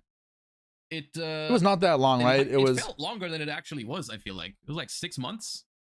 It's February to October, right? It's like 8 months, but it was diminished every single like few months. I think like because it was really dominant, then less dominant, then less dominant, then less dominant, then less dominant, and then by the end of it, when it got banned, it wasn't even like the top threat anymore, right? Like you could argue it was phased out of top potential. So yeah, but that's the thing. A lot of things look like that in history, right? Like, how long was tier format? It wasn't that long. People kind of, I mean, it was fair. It was long enough, but it wasn't, like, crazy long either. 9 months, yeah. But it was, like, it was very much different shapes of Necros. Like, it was definitely a different feeling. It's split in, like, 2 phases, right? It's, like, Jin Necros and no Jin Necros. So, yeah. Yeah. recent support, finally, we were seeing pendulums come into their own as a mechanic, but this was about to hit the fan. With the beginning of 2016 on the horizon, the clowns were about to get more and more powerful, and with it, we'd see an approach Konami would take that we've never seen before. Emergency ban list. Emergency ban list. Emergency ban list. All right. A huge. And that's 2015, everybody. Shoutouts to TheLawYGO. Very enjoyable as always. The link to the channel. Repeating that, we will do the same thing. Make sure you guys go check out TheLawYGO and Josh Schmitz. We are leeching about their contents. And if you're enjoying the Reaception and you're watching this on YouTube, then let me know, and we'll do more of them for all the other future recaps. I'm going to link these all in my Twitch chat right now. We'll also have them in the description on YouTube. Also, if you're watching on YouTube and you're still here, please sub, because I have like less than 5,000 subs in my highlight channel for some reason, and I have over 50K on my main channel. So why? I get more than 5,000 views in most of my my videos on highlights channel, but no one subbed. So yeah, please sub to my highlight channel. And if you're in Twitch, I'll link it real quick, I guess, because yeah, no one's subbing to it. But let's sub. You know, if you want to see more from the future of the reacts and the labbing when a set comes out, etc. Like my Duckless and NAWCQ. Yeah. He's 7.3k views. Less subs. And no one subbing. Barely moving. The needle's not getting pushed anywhere. So I'll go post that in the chat there to make sure you're subbing. Anyways, as for the stream, I think that's going to be it for today. I was a bit late, but I do have to get going. We'll have more actual dueling content for next week, not just React content, although we will do still React content. And also we'll do some more sorting streams. You guys said you'll deal with that, so I have a lot of stuff I need to sort. I will now put it in a box, and then when stream time comes, I'll bring out the box, I'll start sorting on stream, and I'll have a Q&A ready for you guys. So check Twitter. I'm going to post just an anchor post. You guys can post questions or such, and I'll base it off of course, though, if you're in chat, then you'll be able to check chat as well. And otherwise, I'll see you all Monday. Monday for sure, I will be live. So let's send you guys out. Let's go with some good old classic music, probably. And I've been digging classical music quite a bit. What do we listen to? Some Italian opera music. Let's go with opera music. Do do do do do do. All right. I'll see y'all Monday.